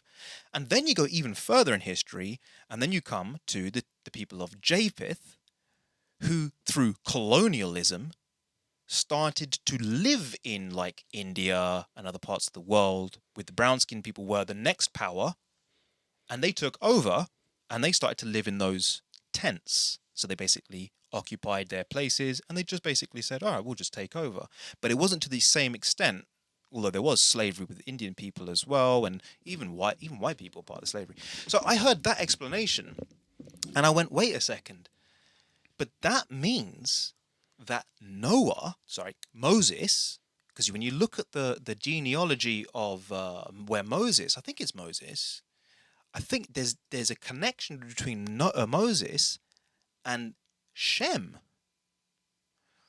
That would mean then that the children of Israel, Israel in the Exodus story, who came out of Egypt, yeah, they would have actually been not black, they would have been Shemites. So they would have been brown-skinned people living, because you got the whole family of Abraham. Abraham was that one who was called out from Mesopotamia. He was a Shemite. So if you go back through like the chosen line, the chosen line would actually not be black, it would be Shemites.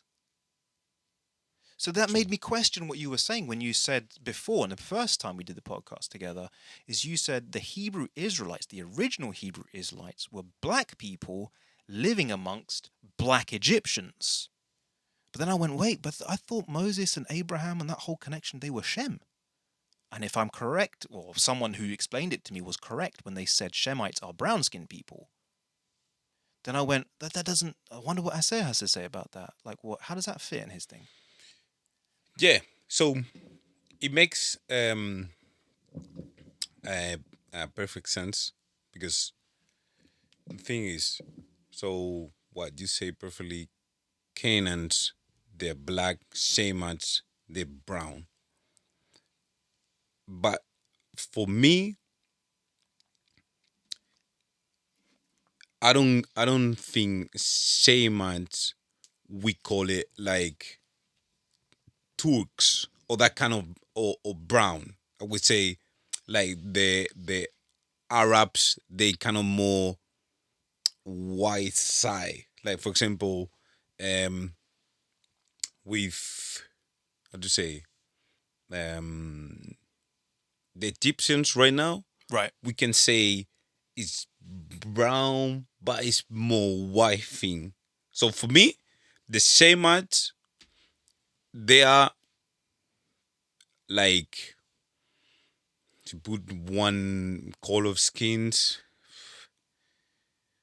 maybe I don't know what to say. For don't put like, okay, this color of skin. So for me, is Africa, they have black, they have less black, they have almost white, they have kind of white, but all of them, they're black, we can say.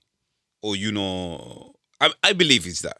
And then out of Africa, there's more like Caucasian, for don't say white and black, Caucasian. Yep. So in entire Africa, we have different type of darkest, I would say.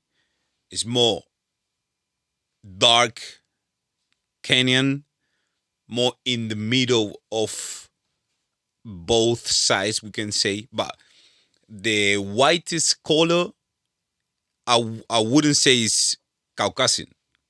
I would say it's more brown skin. So when we talk about brown, for me, it's still black, but not black, like dark. You know what I mean? I know what you mean, but how could you ever really know? Is it literally... Certainty. Yeah, for certainty. How could you really... So, and the other thing is, again, my point is, well, I guess you've already answered this, that you do believe it does matter in terms of identifying the chosen. So for me, okay, so it's people who darkest than others, but I don't think is, like you say, is Turks or Egyptians, or we can say that like the color of the skins of Morocco, more like Asians. Yeah. No, would you say that?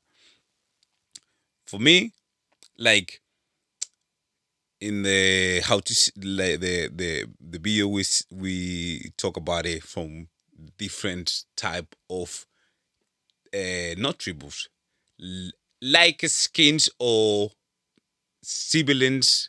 Like for example, Sev is more Italians, it's more Germans, it's more Polish, it's more Ham is more Turks, is more that type of things. Yeah. So for me, the brown is black people, but it's still in the middle of both. So middle of Egyptians, the part of the north. So they're still black, but it's not, for example, darker than me. So I'm black or I'm brown. You never say I don't think I'm brown, but I'm not. I have more people is darker than me. You know what I mean? So maybe you can say I'm brown, and I think I'm black, or maybe we don't say a mixed race. You are brown, and maybe it's just black. So right now we're talking more about the lighter of the skins. Yeah. So for me, it's not okay. Turkish, Morocco, those of them. It's more about it's the same type of skin, but not different people. If you refer about Egyptians, Turkish, the part of the north. Yeah. No, you mean to say. Yeah. That's what I believe.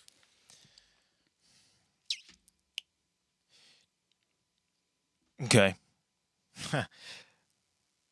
Because it didn't really, though, answer the question, though, in terms of how do you explain then who the Hebrew Israelites are in the Exodus story if we say that Moses is from the line of Shem. Well, I suppose it does if you're saying that, well, but then so I'm a little bit confusing. So you're saying that Moses could be a Shemite, children of Israel could have been Shemites, but it's possible in terms of skin color that they were still black people. Yeah. Yeah. So that's the bit. So, I think so that's for where. Me, and also. So Shemites are basically, in your understanding, Shemites are black people. Yeah. So black, you refer like dark, or black, you refer like being darker. You see, because we're talking about, for example, they have 1,000 types of black people because the original human being, they're black. Right. And from the black, it comes everybody. So when we talk about who type of black is the chosen, if you really realize all the races they come from black, that means they have 1,000 type of blacks. No, if you base in that thing. So for me, if you look at the history of all that type of nations around Egypt, Ethiopia, Ghana, you saw everybody's black, but they have huge difference between each other. Right. And also in Israel. Right. Many of the Israel, they're black. And maybe they have straight hair. Right. Or maybe they have the nose more straight. Right. But still black. Right. So the variation. Darker than me, for example. So and I saw many documentaries. Yeah. When people believe in the same governments, in the same style of life, or the same culture. Yeah. About the Hebrew Israelites. Yeah. With different type of facial features. But all of them, they're black. And right. they claiming to come from Israel. Yeah. And by the way, I will send you the link as well. Because it's a good point if you think, okay, Moses comes from Sheb, so that means they come from this tribe. But also, they have many people, they come from that type of tribe. Yeah. If you look at the type of skin, type of characteristics. Yeah. Man, maybe they're darker than me. Yeah. You see, this is one of the other things as well, is that when I described that, I'm describing what people have told me. I'm not necessarily saying that I believe that. But the other thing that makes me, in all of this, is going, there's a lot of assumptions happening here. People are taking the text of the Bible, and as I said, people will start to assume what they can see.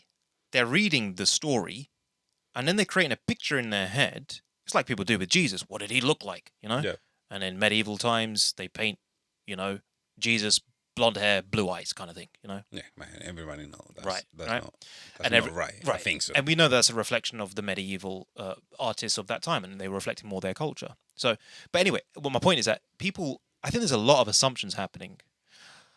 I have this thing about how the biblical text, if you ask me, I don't think the biblical text is talking anything about, I don't think the biblical text is bringing attention to the color of the skin and doesn't make an importance on the color of the skin. If you ask me, I don't think that's anywhere in the narrative. I don't think it's trying to. I think that we have people who are coming to the text and assuming certain things based upon what they want to see in it. And I think one of the things that people see in that Shem, Ham, Japheth thing is they want to see color of skin. And they want to compartmentalize it in a very easy way. Japheth, white people. Shem, brown people. Indo-Aryan people, whatever. Ham, black people. And I think, see, that's the reason why I'm saying, let me just explain what I've heard. But then I go, whoa. Where's that come from?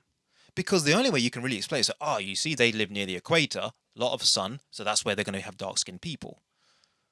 But you could be dark-skinned, but not genetically actually be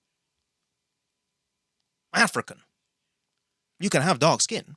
I can go and live in India for a long time, or a very hot part of the world, and get really dark. But there's, as you said before, the blood within me, I'm going to be descendant from Indians. I'm never going to be African. Yeah. So I think that's one of the things. I think there's a lot of that's going on, and I'm not sure if the foundation is solid. Number one, I don't even think that's the intent of the biblical story. If anything, I think when we start to move, and if there ever was going to be that intention from the Bible, it's probably more likely to be in the Old Testament, more though than any other place. But I don't even think that's the intention of the Old Testament.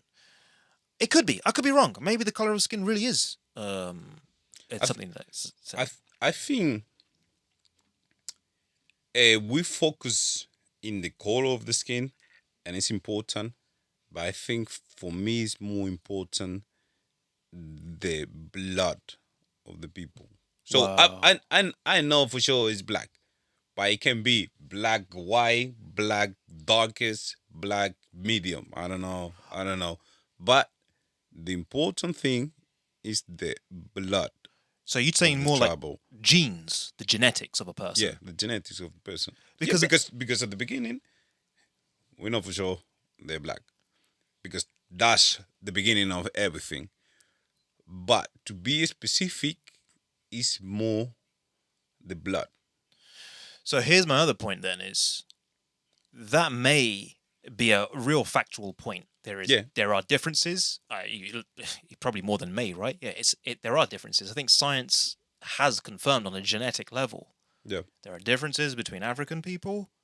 Yeah, whatever. Caucasian people. Yeah. I think I don't know really the Indo-Aryan. Indo-Aryan is something that I've heard is like that's how you define the people who are like in the. But still, so also in the Bible they say they mixed with the Canaanites. They mixed with.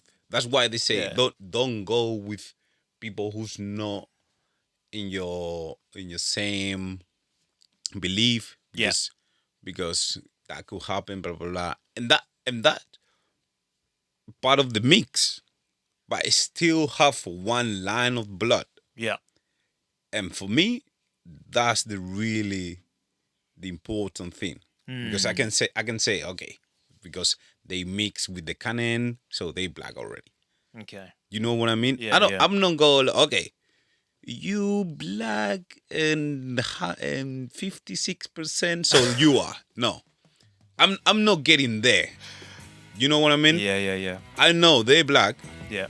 I know they have some bloodlines. Yeah. And in the whole history, they have mixed with all the people around this area. All right, we're gonna have to take this up in the next segment. I got another question, follow-up question. It's a good question, right? Yeah, it's a good question. I try and ask good questions. Hi, everybody. We'll be back in another 2 weeks. My goodness, 2 weeks. Sometimes it feels like I do need to go that slow. Well, we'll definitely be back in another 2 minutes, and we'll carry on.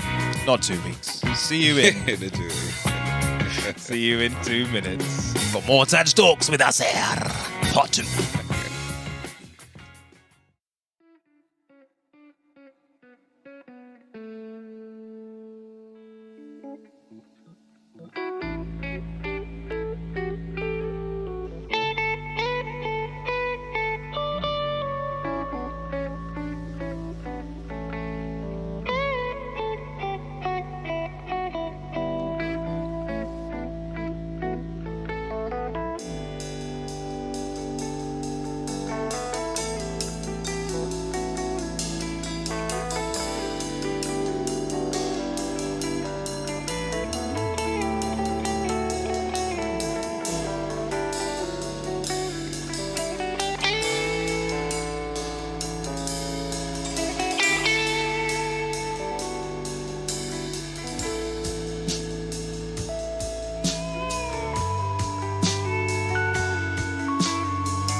Welcome back.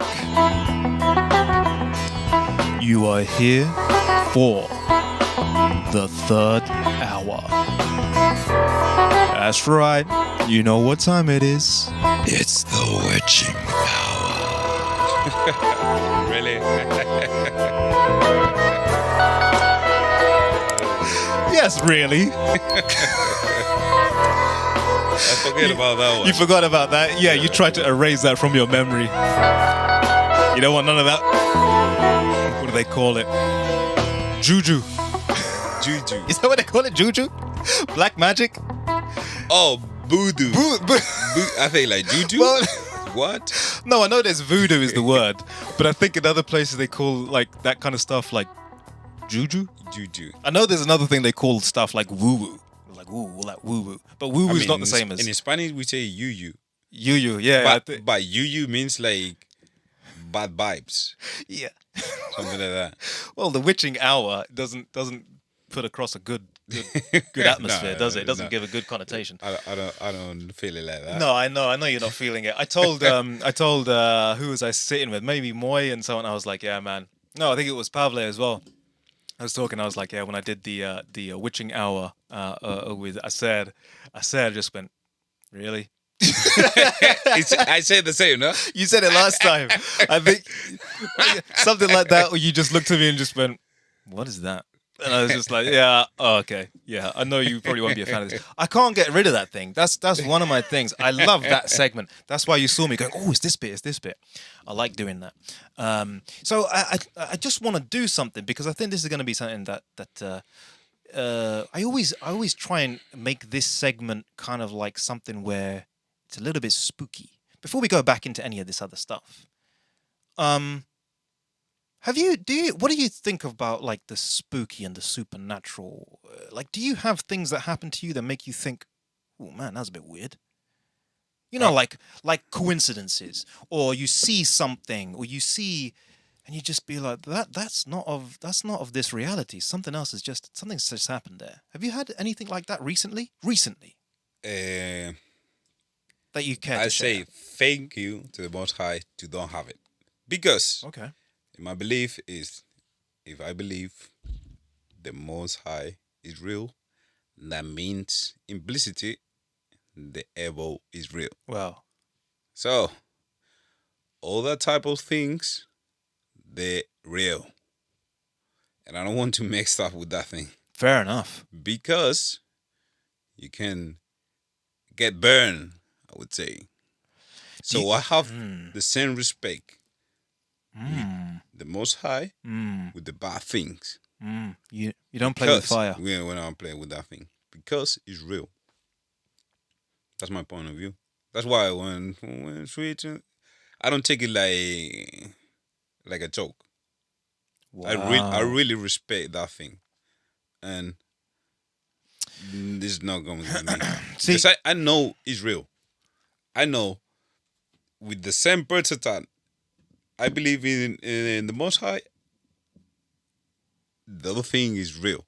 You can separate each other.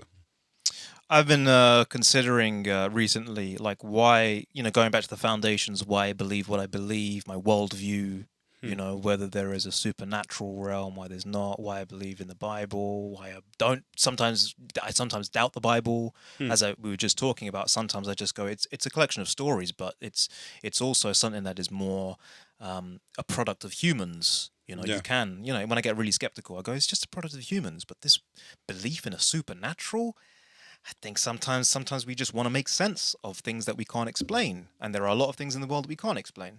But when I came recently to just assessing, like, why do I believe? Like, is there a God? And I remember some of the things that my foundations for it. I was actually talking to my parents about it recently, and I was saying to them, there was a turning point in my life when I went from being quite skeptical, quite scientific in my worldview at a young age, and then I experienced certain things. I could not explain it, and it was at all. No, it was at all. I still can't. If I were to share it with you, I may share it. I don't know. I wanted to ask you some other things in this segment, so I'm not going to go into it now. But I have experienced things which I'm just thinking, wow, that was something of a different realm. Like it was. Let me just put it this way: my senses were engaged with a realm that could not be seen, touched, felt, smelt, heard, and yet my senses were engaged in it. And I was like, how is that possible? Like, how are my senses, my five senses, whatever you say, they are clicking in to another realm? What's that about? And that's when you start going, okay, the mind is very powerful. We know we dream. We know we can create visual images. And then sometimes, if we haven't had enough sleep, we can see things that aren't there because the mind is hallucinating. They'll say stuff like that. But no, I've experienced certain things, which was a turning point for me, where I went, it's real. There's something out there. And if it's out there, then that means there's got to be a God of some kind. Like, it has to be. Unless that God is part of that realm, and he's also a bad guy, or a bad girl, or a bad fool, or a bad whatever. Anyway. Yeah. Anyway. Let's just park that one there. Maybe that's a conversation for another time. You're looking at me with eyes which is like, TAJ. Let's hug this out, man. You need some help. I already say it, man. That thing. Yeah. I don't want to be part of. No. I know it's real. I don't want to be part of it. I believe in the same percentage, the Most High and the demons. Yeah. I've seen. That's what I'm saying. When you're unlucky enough to have seen there is another side, it makes you go, well, that's the reason why. Then I'm looking for the right side here. There's one side, then there must be another. So that was my reason for coming into to faith and becoming a Christian, and specifically belief in Jesus Christ, because I was like, man, when I understood the cross, I was like, whoa, he did something on a cross, which was like part of a battle. It's part of the spiritual battle. He won something on a cross. But anyway. Yeah. Who knows when this actually goes out? I don't know where I'm going to be in terms of my things have been changing so much recently for me. As I say, I've been questioning foundations. Now, talking about Jesus Christ, Aser. One of the things I wanted to say to you was, and I think I kind of said this last time, but if the message of the gospel now, New Testament message, is come one, come all, no more Jew, no more Greek, no more Gentile. Everyone is invited into the faith. Everyone is invited into this relationship, covenant promises, new covenant with God, not just for the Hebrews, however we define them, however we think they looked. So at a time there was an old covenant for a specific chosen group of people. Gospel message, you are all chosen if you choose to be chosen, that you can be part of the community. So I guess my question really is what relevance, which is kind of fitting in with what I was going to say to you. I was going to ask you this question as well, about the blood and the implications. But what relevance does identifying all these things have if the gospel message is everyone is invited into this covenant family with the Most High? It's a good question. So, put it like that. Do you think so really doesn't matter what we did before know the truth? You can say, like, for example, you had a life of bad behavior, bad decisions, bad life in general. Yeah. And then in the last part of your life, you decide to change and become a believer, I would say. Okay, so you really think what happens early on doesn't matter? That's one of my questions. That's one of your questions to me. Yeah. So you want me to answer it, or rhetorical question? It's rhetorical question. Okay. And so for me, it's two things. One, in the Bible, it's been written clear, like all the people who's been abusing you, slave you, brutalism you, they will pay for all the things that happen to you. Right, promises that are all that the same. Like you have the curse, blessings. The same. You have the blessings. The same. The people who treat you like that for the courses. The same. You did wrong for don't follow the commandments. Okay. So that two parts for the Tolsons and no Tolsons, is implicit in the Bible. So what I want to say with that, so yeah, the first part is important. The second part is important. The gospel, we can say, is for everybody. Yep. But it's also important what is in between. What happened at the beginning, what happened during everything until the end. Because I don't think it would be just think about the end and just get rhythm about the middle. This comes back to the whole importance of the overall narrative story. Yeah. So right. The Most High, they know what we operate. Okay. He knows we how to say, I don't know how to say in English.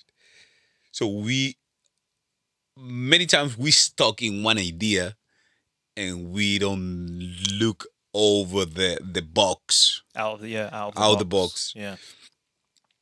And that means we did it wrong. Mm. We don't follow the commandments. Yeah. We have the consequence. Yeah. So the same is for the people who don't know about the truth. Yep. I would say truth, because nobody knows the truth really. It's the belief. And also, I think that have consequence for that. Okay. It makes sense. So, for me, people who's not the blood, we can say. Right. They become believers. It's perfect. No problem. I don't have any issue with that. Right. But that comes with know all the history, all the story of the book, all the whys, all the facts. Okay. They say, okay, that happened because this, because that, who they are, why, blah, blah, blah, blah.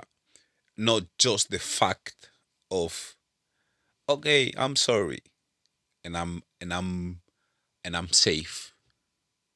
I don't think that's the real commitment with the beliefs. Like, okay, I'm sorry for I'm being bad person. I'm just give the tithe for the church, and I'm just pray a few times, and I'm don't drink, and I will be safe. I don't think that's belief in what the Bible say. I mean, it makes sense. So for me, it's more a commitment with what you really believe. So when you believe something, you need to always be in, I want to say update, but it's more research. Search and study and looking for the Most High want you to know. Because that's the main point I always pray. Show me what you want to know. Like, you saw the things. So put your eyes on me and let me know what you want to know. That makes sense? Not just realize or translate the things like I want to. Because many times we just do that. We read something and we just put in the context we want. And maybe that happened to me. Maybe that happened to you. Maybe that happened all together, like congregation. But I think is the important view is go into the Bible, go through the New and the Old Testament, know about the importance of the blood, importance of the government or commitments or laws, and put all together to know who really is him, why they have thousands, why they have 10,000, why at the end they put it outside for everybody, why the thousands they don't follow him, why they have courses, why all the entire history of human being, I would call it, and who is him and why all that happens. It's kind of more in a whole global situation. Okay. But that makes sense? It makes sense what you're saying. Let me summarize. Maybe I don't reply your no, I don't answer your question. No, you didn't. But I'm gonna summarize what I understood and then ask the question on the specific point. Yeah. So you explained, to a certain extent, you answered the question and said it's important to know. So we're moving away from color of skin. We're saying that you were saying it's more about the blood. Yeah. Identifying the blood. So for me, it's clear who who that they are. that group are. Yeah. Yeah. So black, but specific the blood right. of the tribe. We'll say that was something that we kind of clarified from the previous. Oh yeah, we don't say that. Yeah, so no, we've clarified that. Yeah. So that's the tribe. Maybe they have some mix with the different couples they get mixed. Yeah. But it's more the chosen group who are a particular blood type. But that's what you're saying. Yeah. And then you're saying, okay, great. That chosen people was one particular type of people, one blood group of people, and now after Jesus, everyone is invited to come into that original group, though biologically they cannot really be. No. But I mean, it's more gospel-wise. Right. Gospel-wise, you're invited into it, but then you're saying the importance of knowing the rest of the story that came before, which belonged to the original chosen people, that group of people, that blood. Yeah. You said that it's important for them to know it so they can really commit to this new gospel message. So then my question still, though, is, but to what end? Like, it sounds like what I understood is that it's important for them to know, have the knowledge. This is the past of the group of people that were chosen by God. You're now joining that group of people.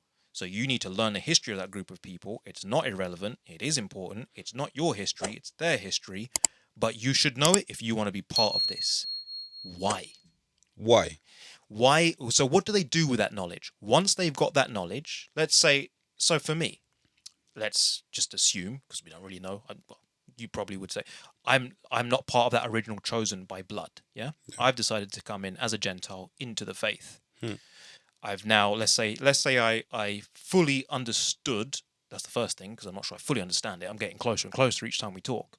But let's say I fully understood it, and I'm like, wow, I understand the importance of the blood, the chosen group of people, black people, and a certain group within the black people. I understand it. What do I do with that knowledge? What's the importance of it? Because it must be important for a reason. So yeah, the reason it's simple. The reason, because the truth, and everybody want to hide that. Every single one, he don't want to say that is true. But what happens if you hide that truth? What I'm saying is, practically, what happens? Is it just for the sake of knowing the truth, but then life goes on almost indistinguishable from how I was living before? Like, what I'm saying is, what practical implications follow from realizing the truth? Because if the truth is just something to know in your head, or hide from people's heads, yeah, that's the other way. So you hide the truth. What difference? What difference does it make whether you hide the truth, however you define the truth? What difference does it make, or should it make, knowing the truth and not knowing the truth? A huge one. In what way? In the way of, first of all, you put in the context of Christianity, you cannot say God, put it like a why God. You can say the Christianity in his fundamentals, because it's something more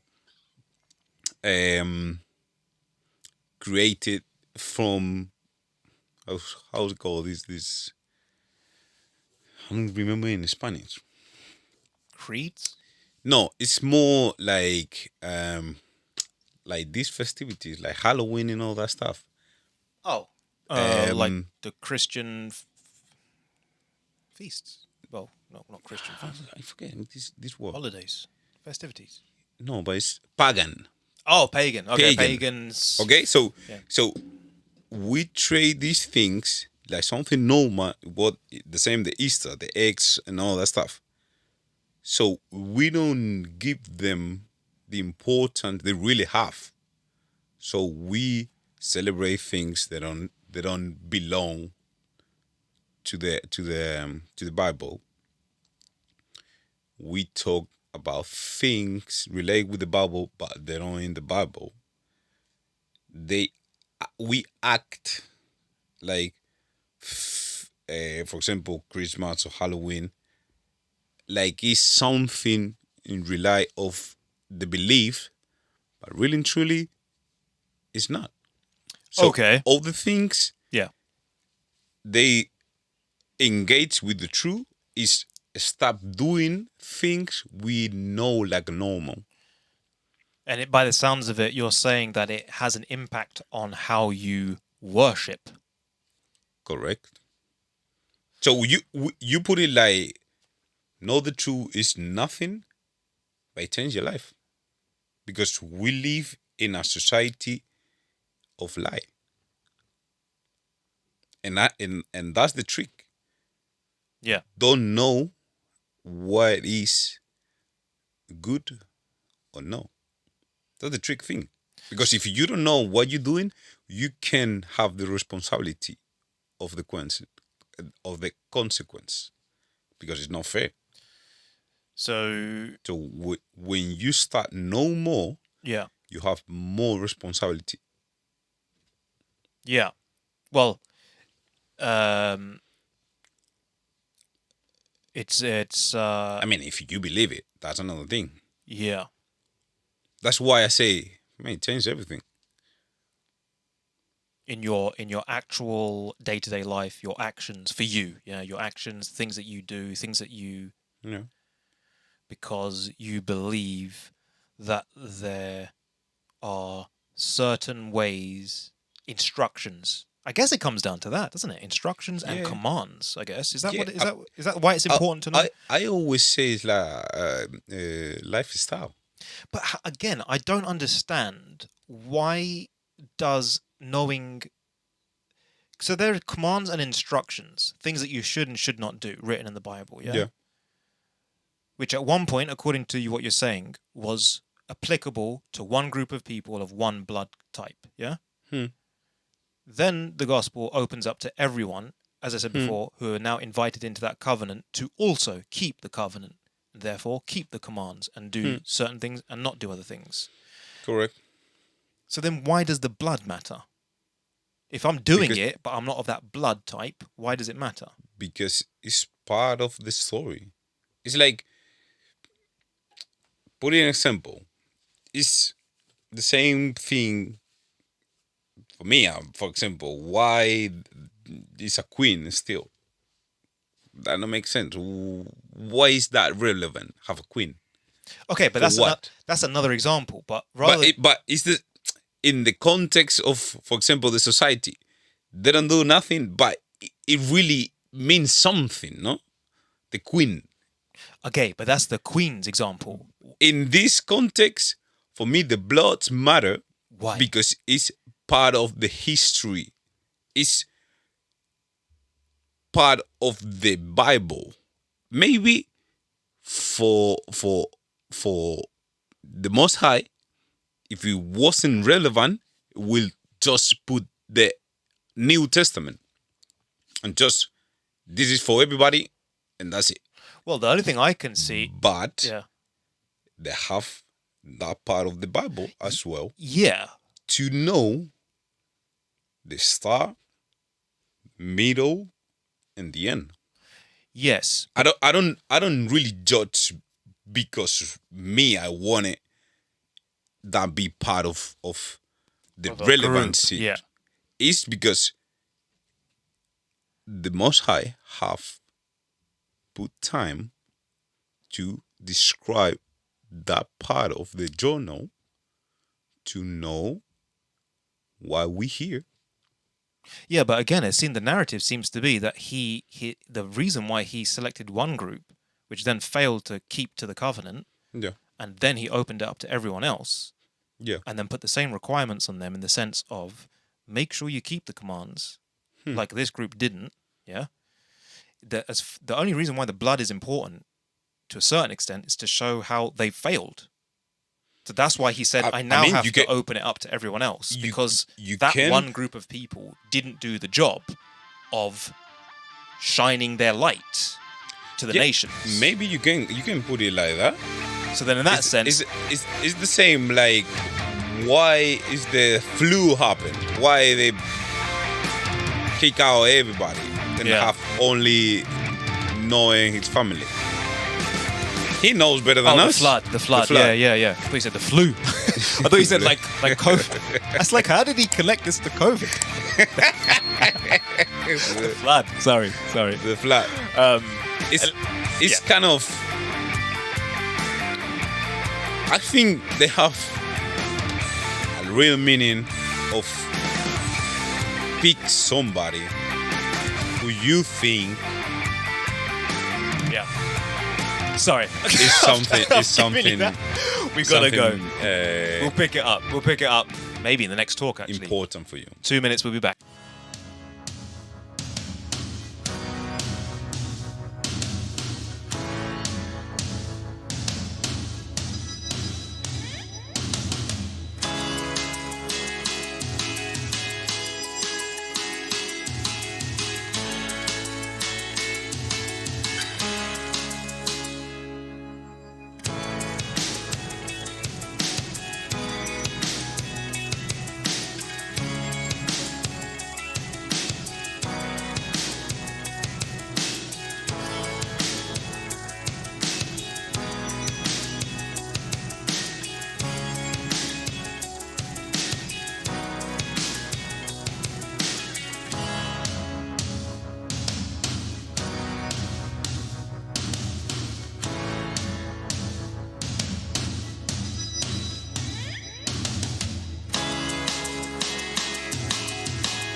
Yeah, man. I like this new segment intro music. This would have been the moment when, I'm not going to mention his name, he would have appeared. And now I've replaced it with this, which you're all familiar with because I've done other podcasts before this. I have no idea how this is working out. As you know, I said, as I say, welcome back everybody. I said number 2, and we are in the last segment. It's not really a full hour, a half hour, but we are in the last segment. So we're just gonna carry on with winding down the conversation. I said, how have you found it today, man? Man, better than ever. Yeah, man. Man, today we go straight into juicy time. I like that. Yes, man. It has been juicy. It has been juicy, man. Like I said to you, man. Asad was just saying to me during the break, he's like, man, you actually making notes between the podcasts? I'm like, yes. Like, you really want to know the you've really got questions? I'm like, yes, man. I got questions. I like that. We only covered a fraction of them as well, I say. Like always. Man, and you know what? This is the same topic area. We haven't even gone into some of the other things that we often talk about. There's so much potential in terms of conversations. So my mind is now buzzing. Well, what I suggested to Asad, everybody, is I said to him, I was like, man, we could carry on going on this Hebrew Israelite thing, and but because it's the last segment, and then I won't see him for a while until I record the next one, I just want to step it back a bit and just wind down the show with just free-flowing conversations and little different areas kind of thing. First thing I want to say, which is kind of connected to what we've just been talking about, but what's been going on with Kanye West? Oh, whoa. What do you know? Oh, whoa. What do you know? We jump from there. Because I know Moy follows Kanye West, and I don't know if I never heard you. I don't really know music-wise what you're into. To be fair, that's a good question. that's a whole thing on itself. Just music, man. What do you listen to, Aser? What kind of music do you listen to? Man, that's a good question. Right now, we go from the beginning. At the beginning, I was into hip hop. Hard. Yeah.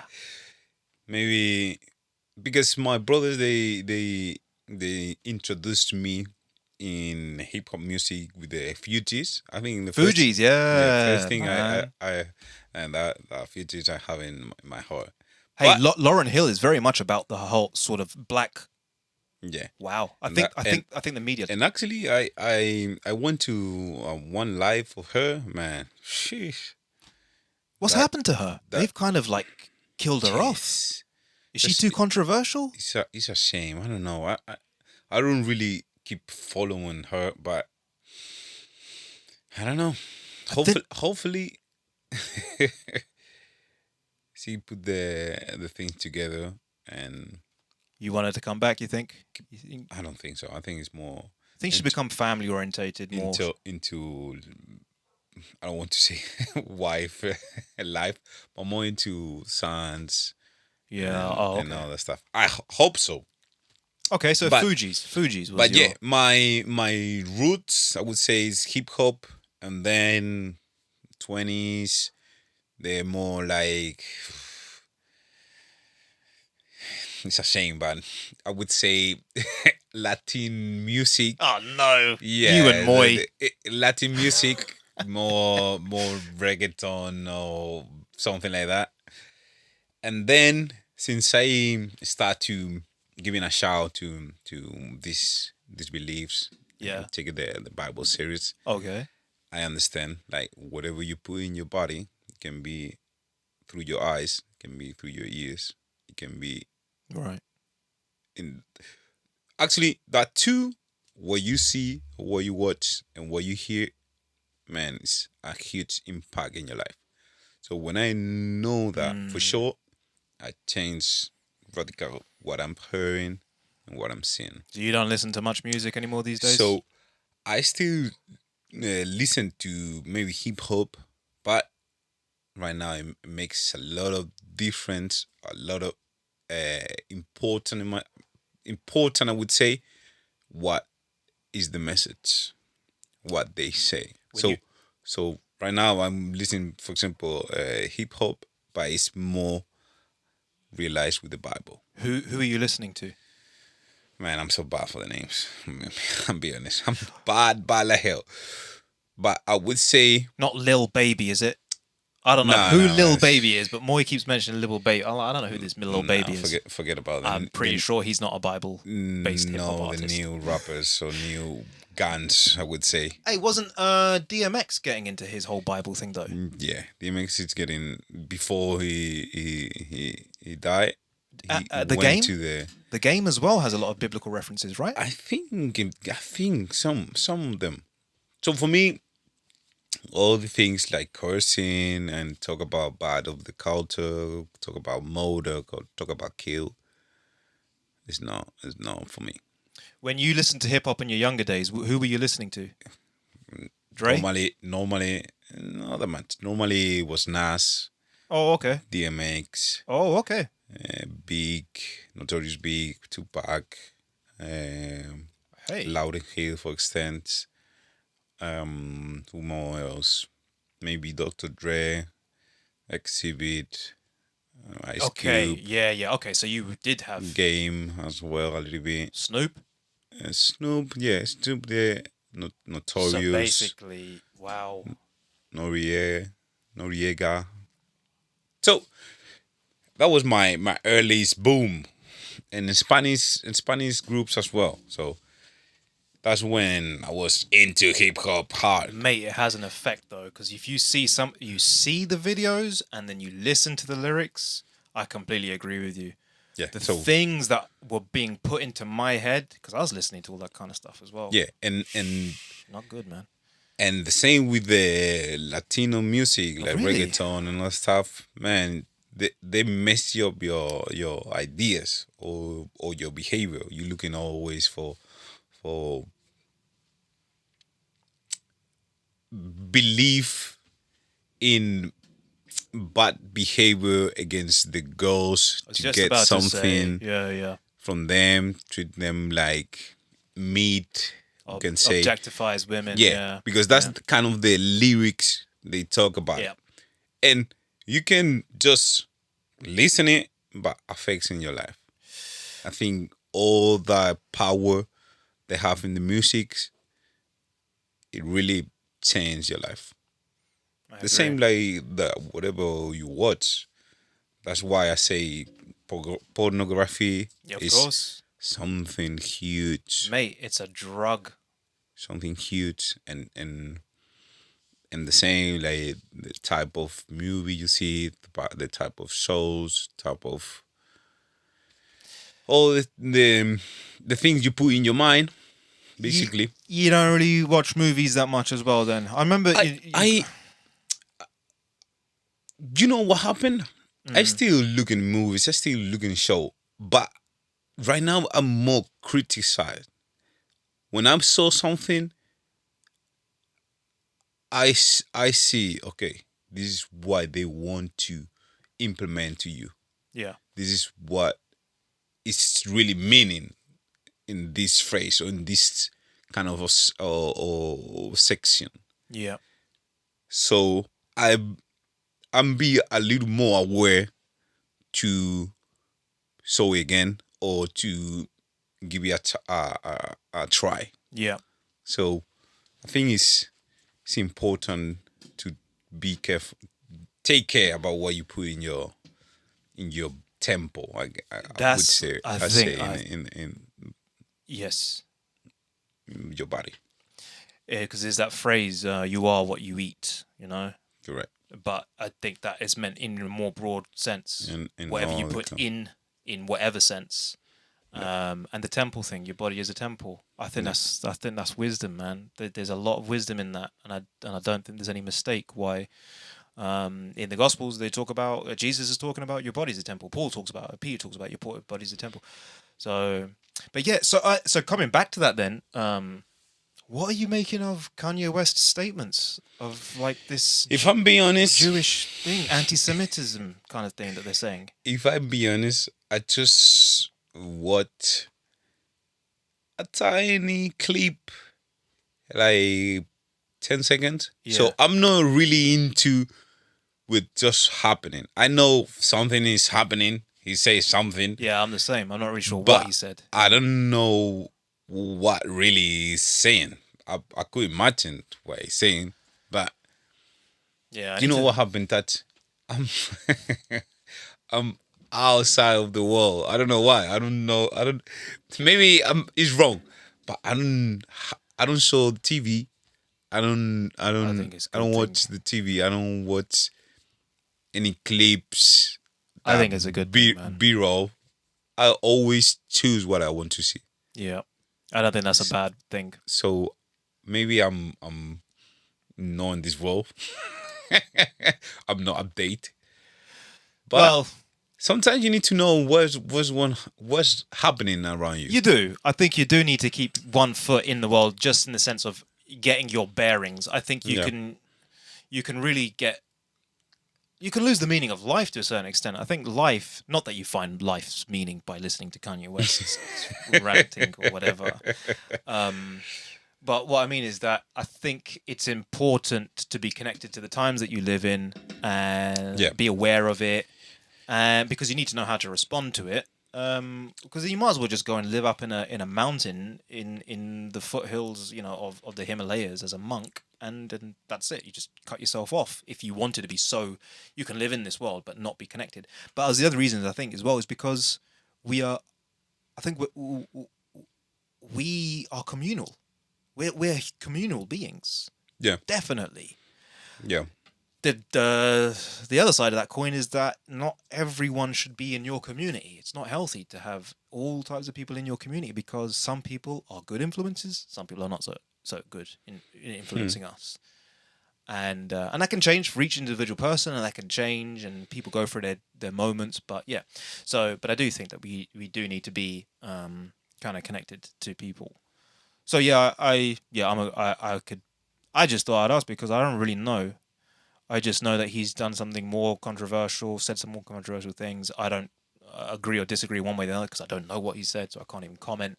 But it does connect a little bit to what we've been talking about today because it was related to, again, something he said about the real Jews. He was saying something like that. He was like the real Jews and the fake Jews, something like that. Okay, we go in there. We've only got like 5 minutes, man. Now you want to go there. Now you want to go there. For me, I'll be honest with you. Yeah. I think right now, because he was banned of something, no? Kanye West. Yeah, he got banned from Adidas. I think Adidas kicked him off. I think just Twitter. for say something like that, no? Yeah. After the anti-Semites or whatever. That's something. He's definitely got something with Adidas, and one of the social media accounts have blocked him. The same like with this new thing of Tate. Andrew Tate, they say? I really don't know too much about him. They banning of social media. So I've heard, yeah. They've been pushing the free speech a long time ago, and right now you say a few things kind of like, for me it's kind of like everybody knows about it, but it's not the same you or I say it who don't have influence than people who have built something and you can just broke it in 2 seconds, say it. Right. Because that message is going more far than just you and me. They can shut us down in 2 seconds. So I think it's kind of a little bit of, yo, watch out.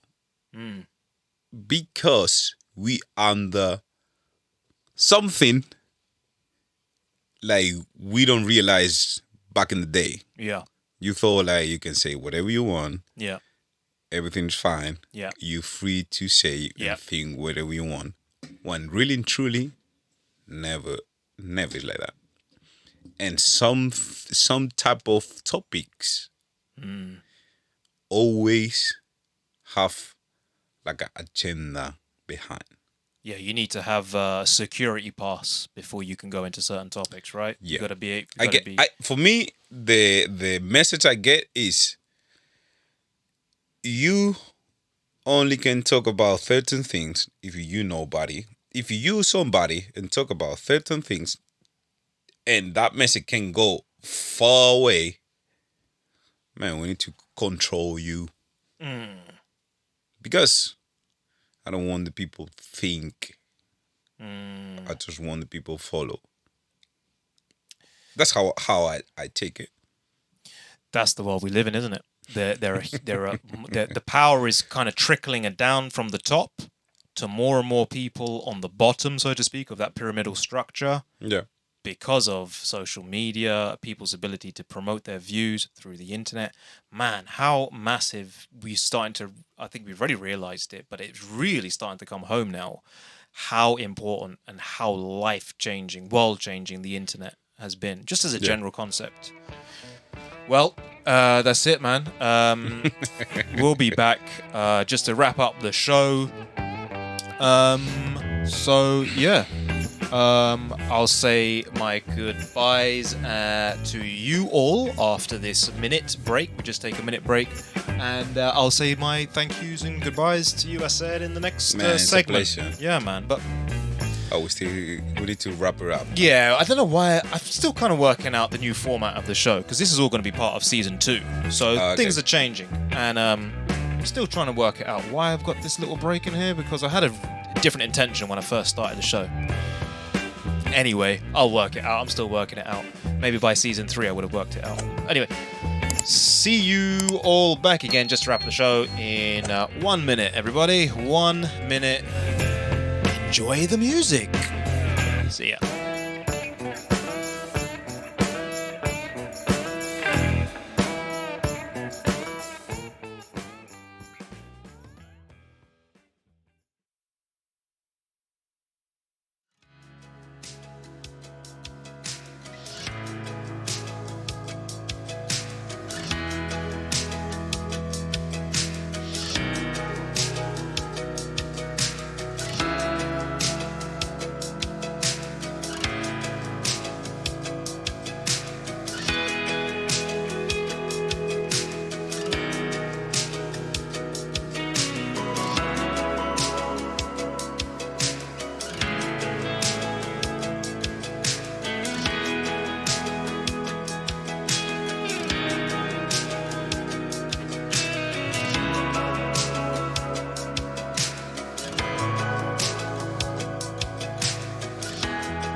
Welcome back to TAJ Talks.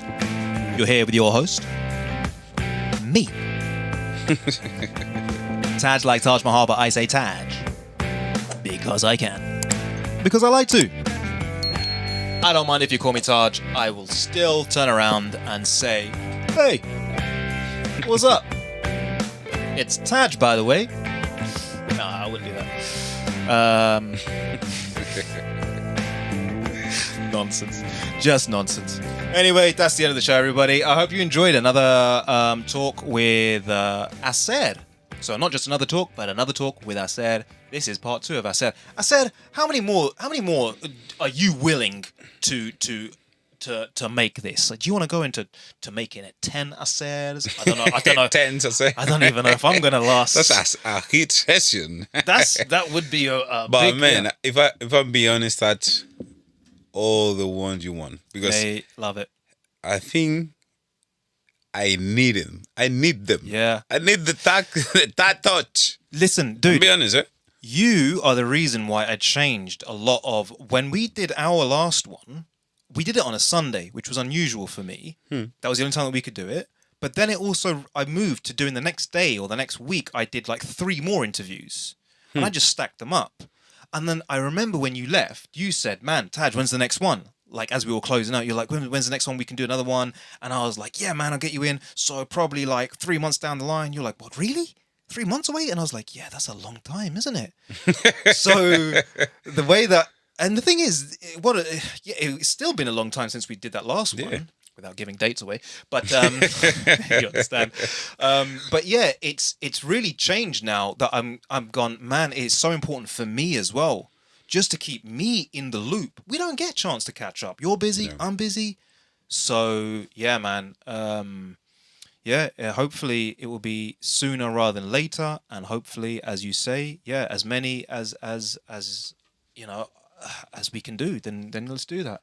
But the other thing as well that we were mentioning before, man, hey, let's get you mentioned it. You think maybe it's possible for your brother Jimmy to be on?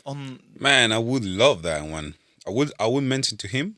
Okay. And I think he will enjoy it as well, and he will be up to do it. Yeah, I think so. I will ask him, but okay, find out. We don't have any problem.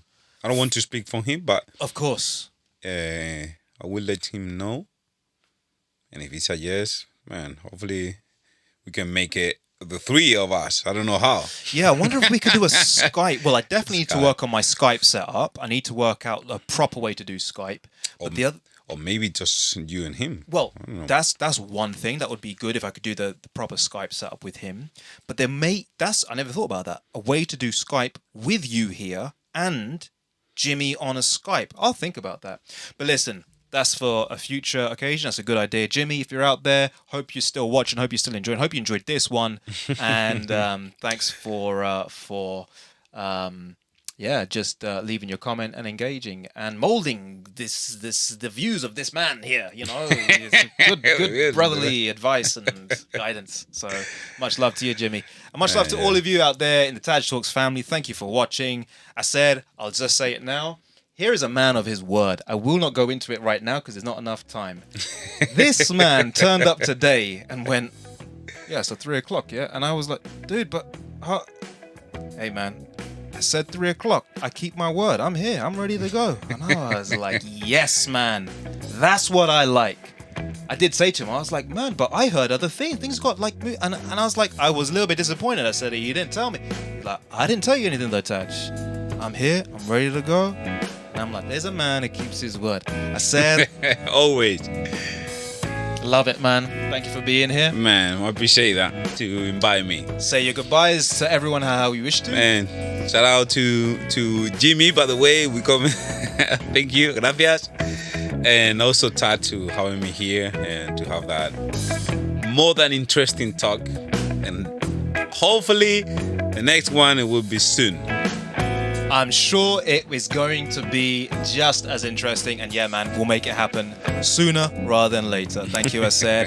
Thank you, everybody, for watching this. Hope you've enjoyed this. And that leaves me to just say, concluding remarks. You know what I'm going to say. In case I don't see you, good afternoon, good evening, good night, and God bless. See ya.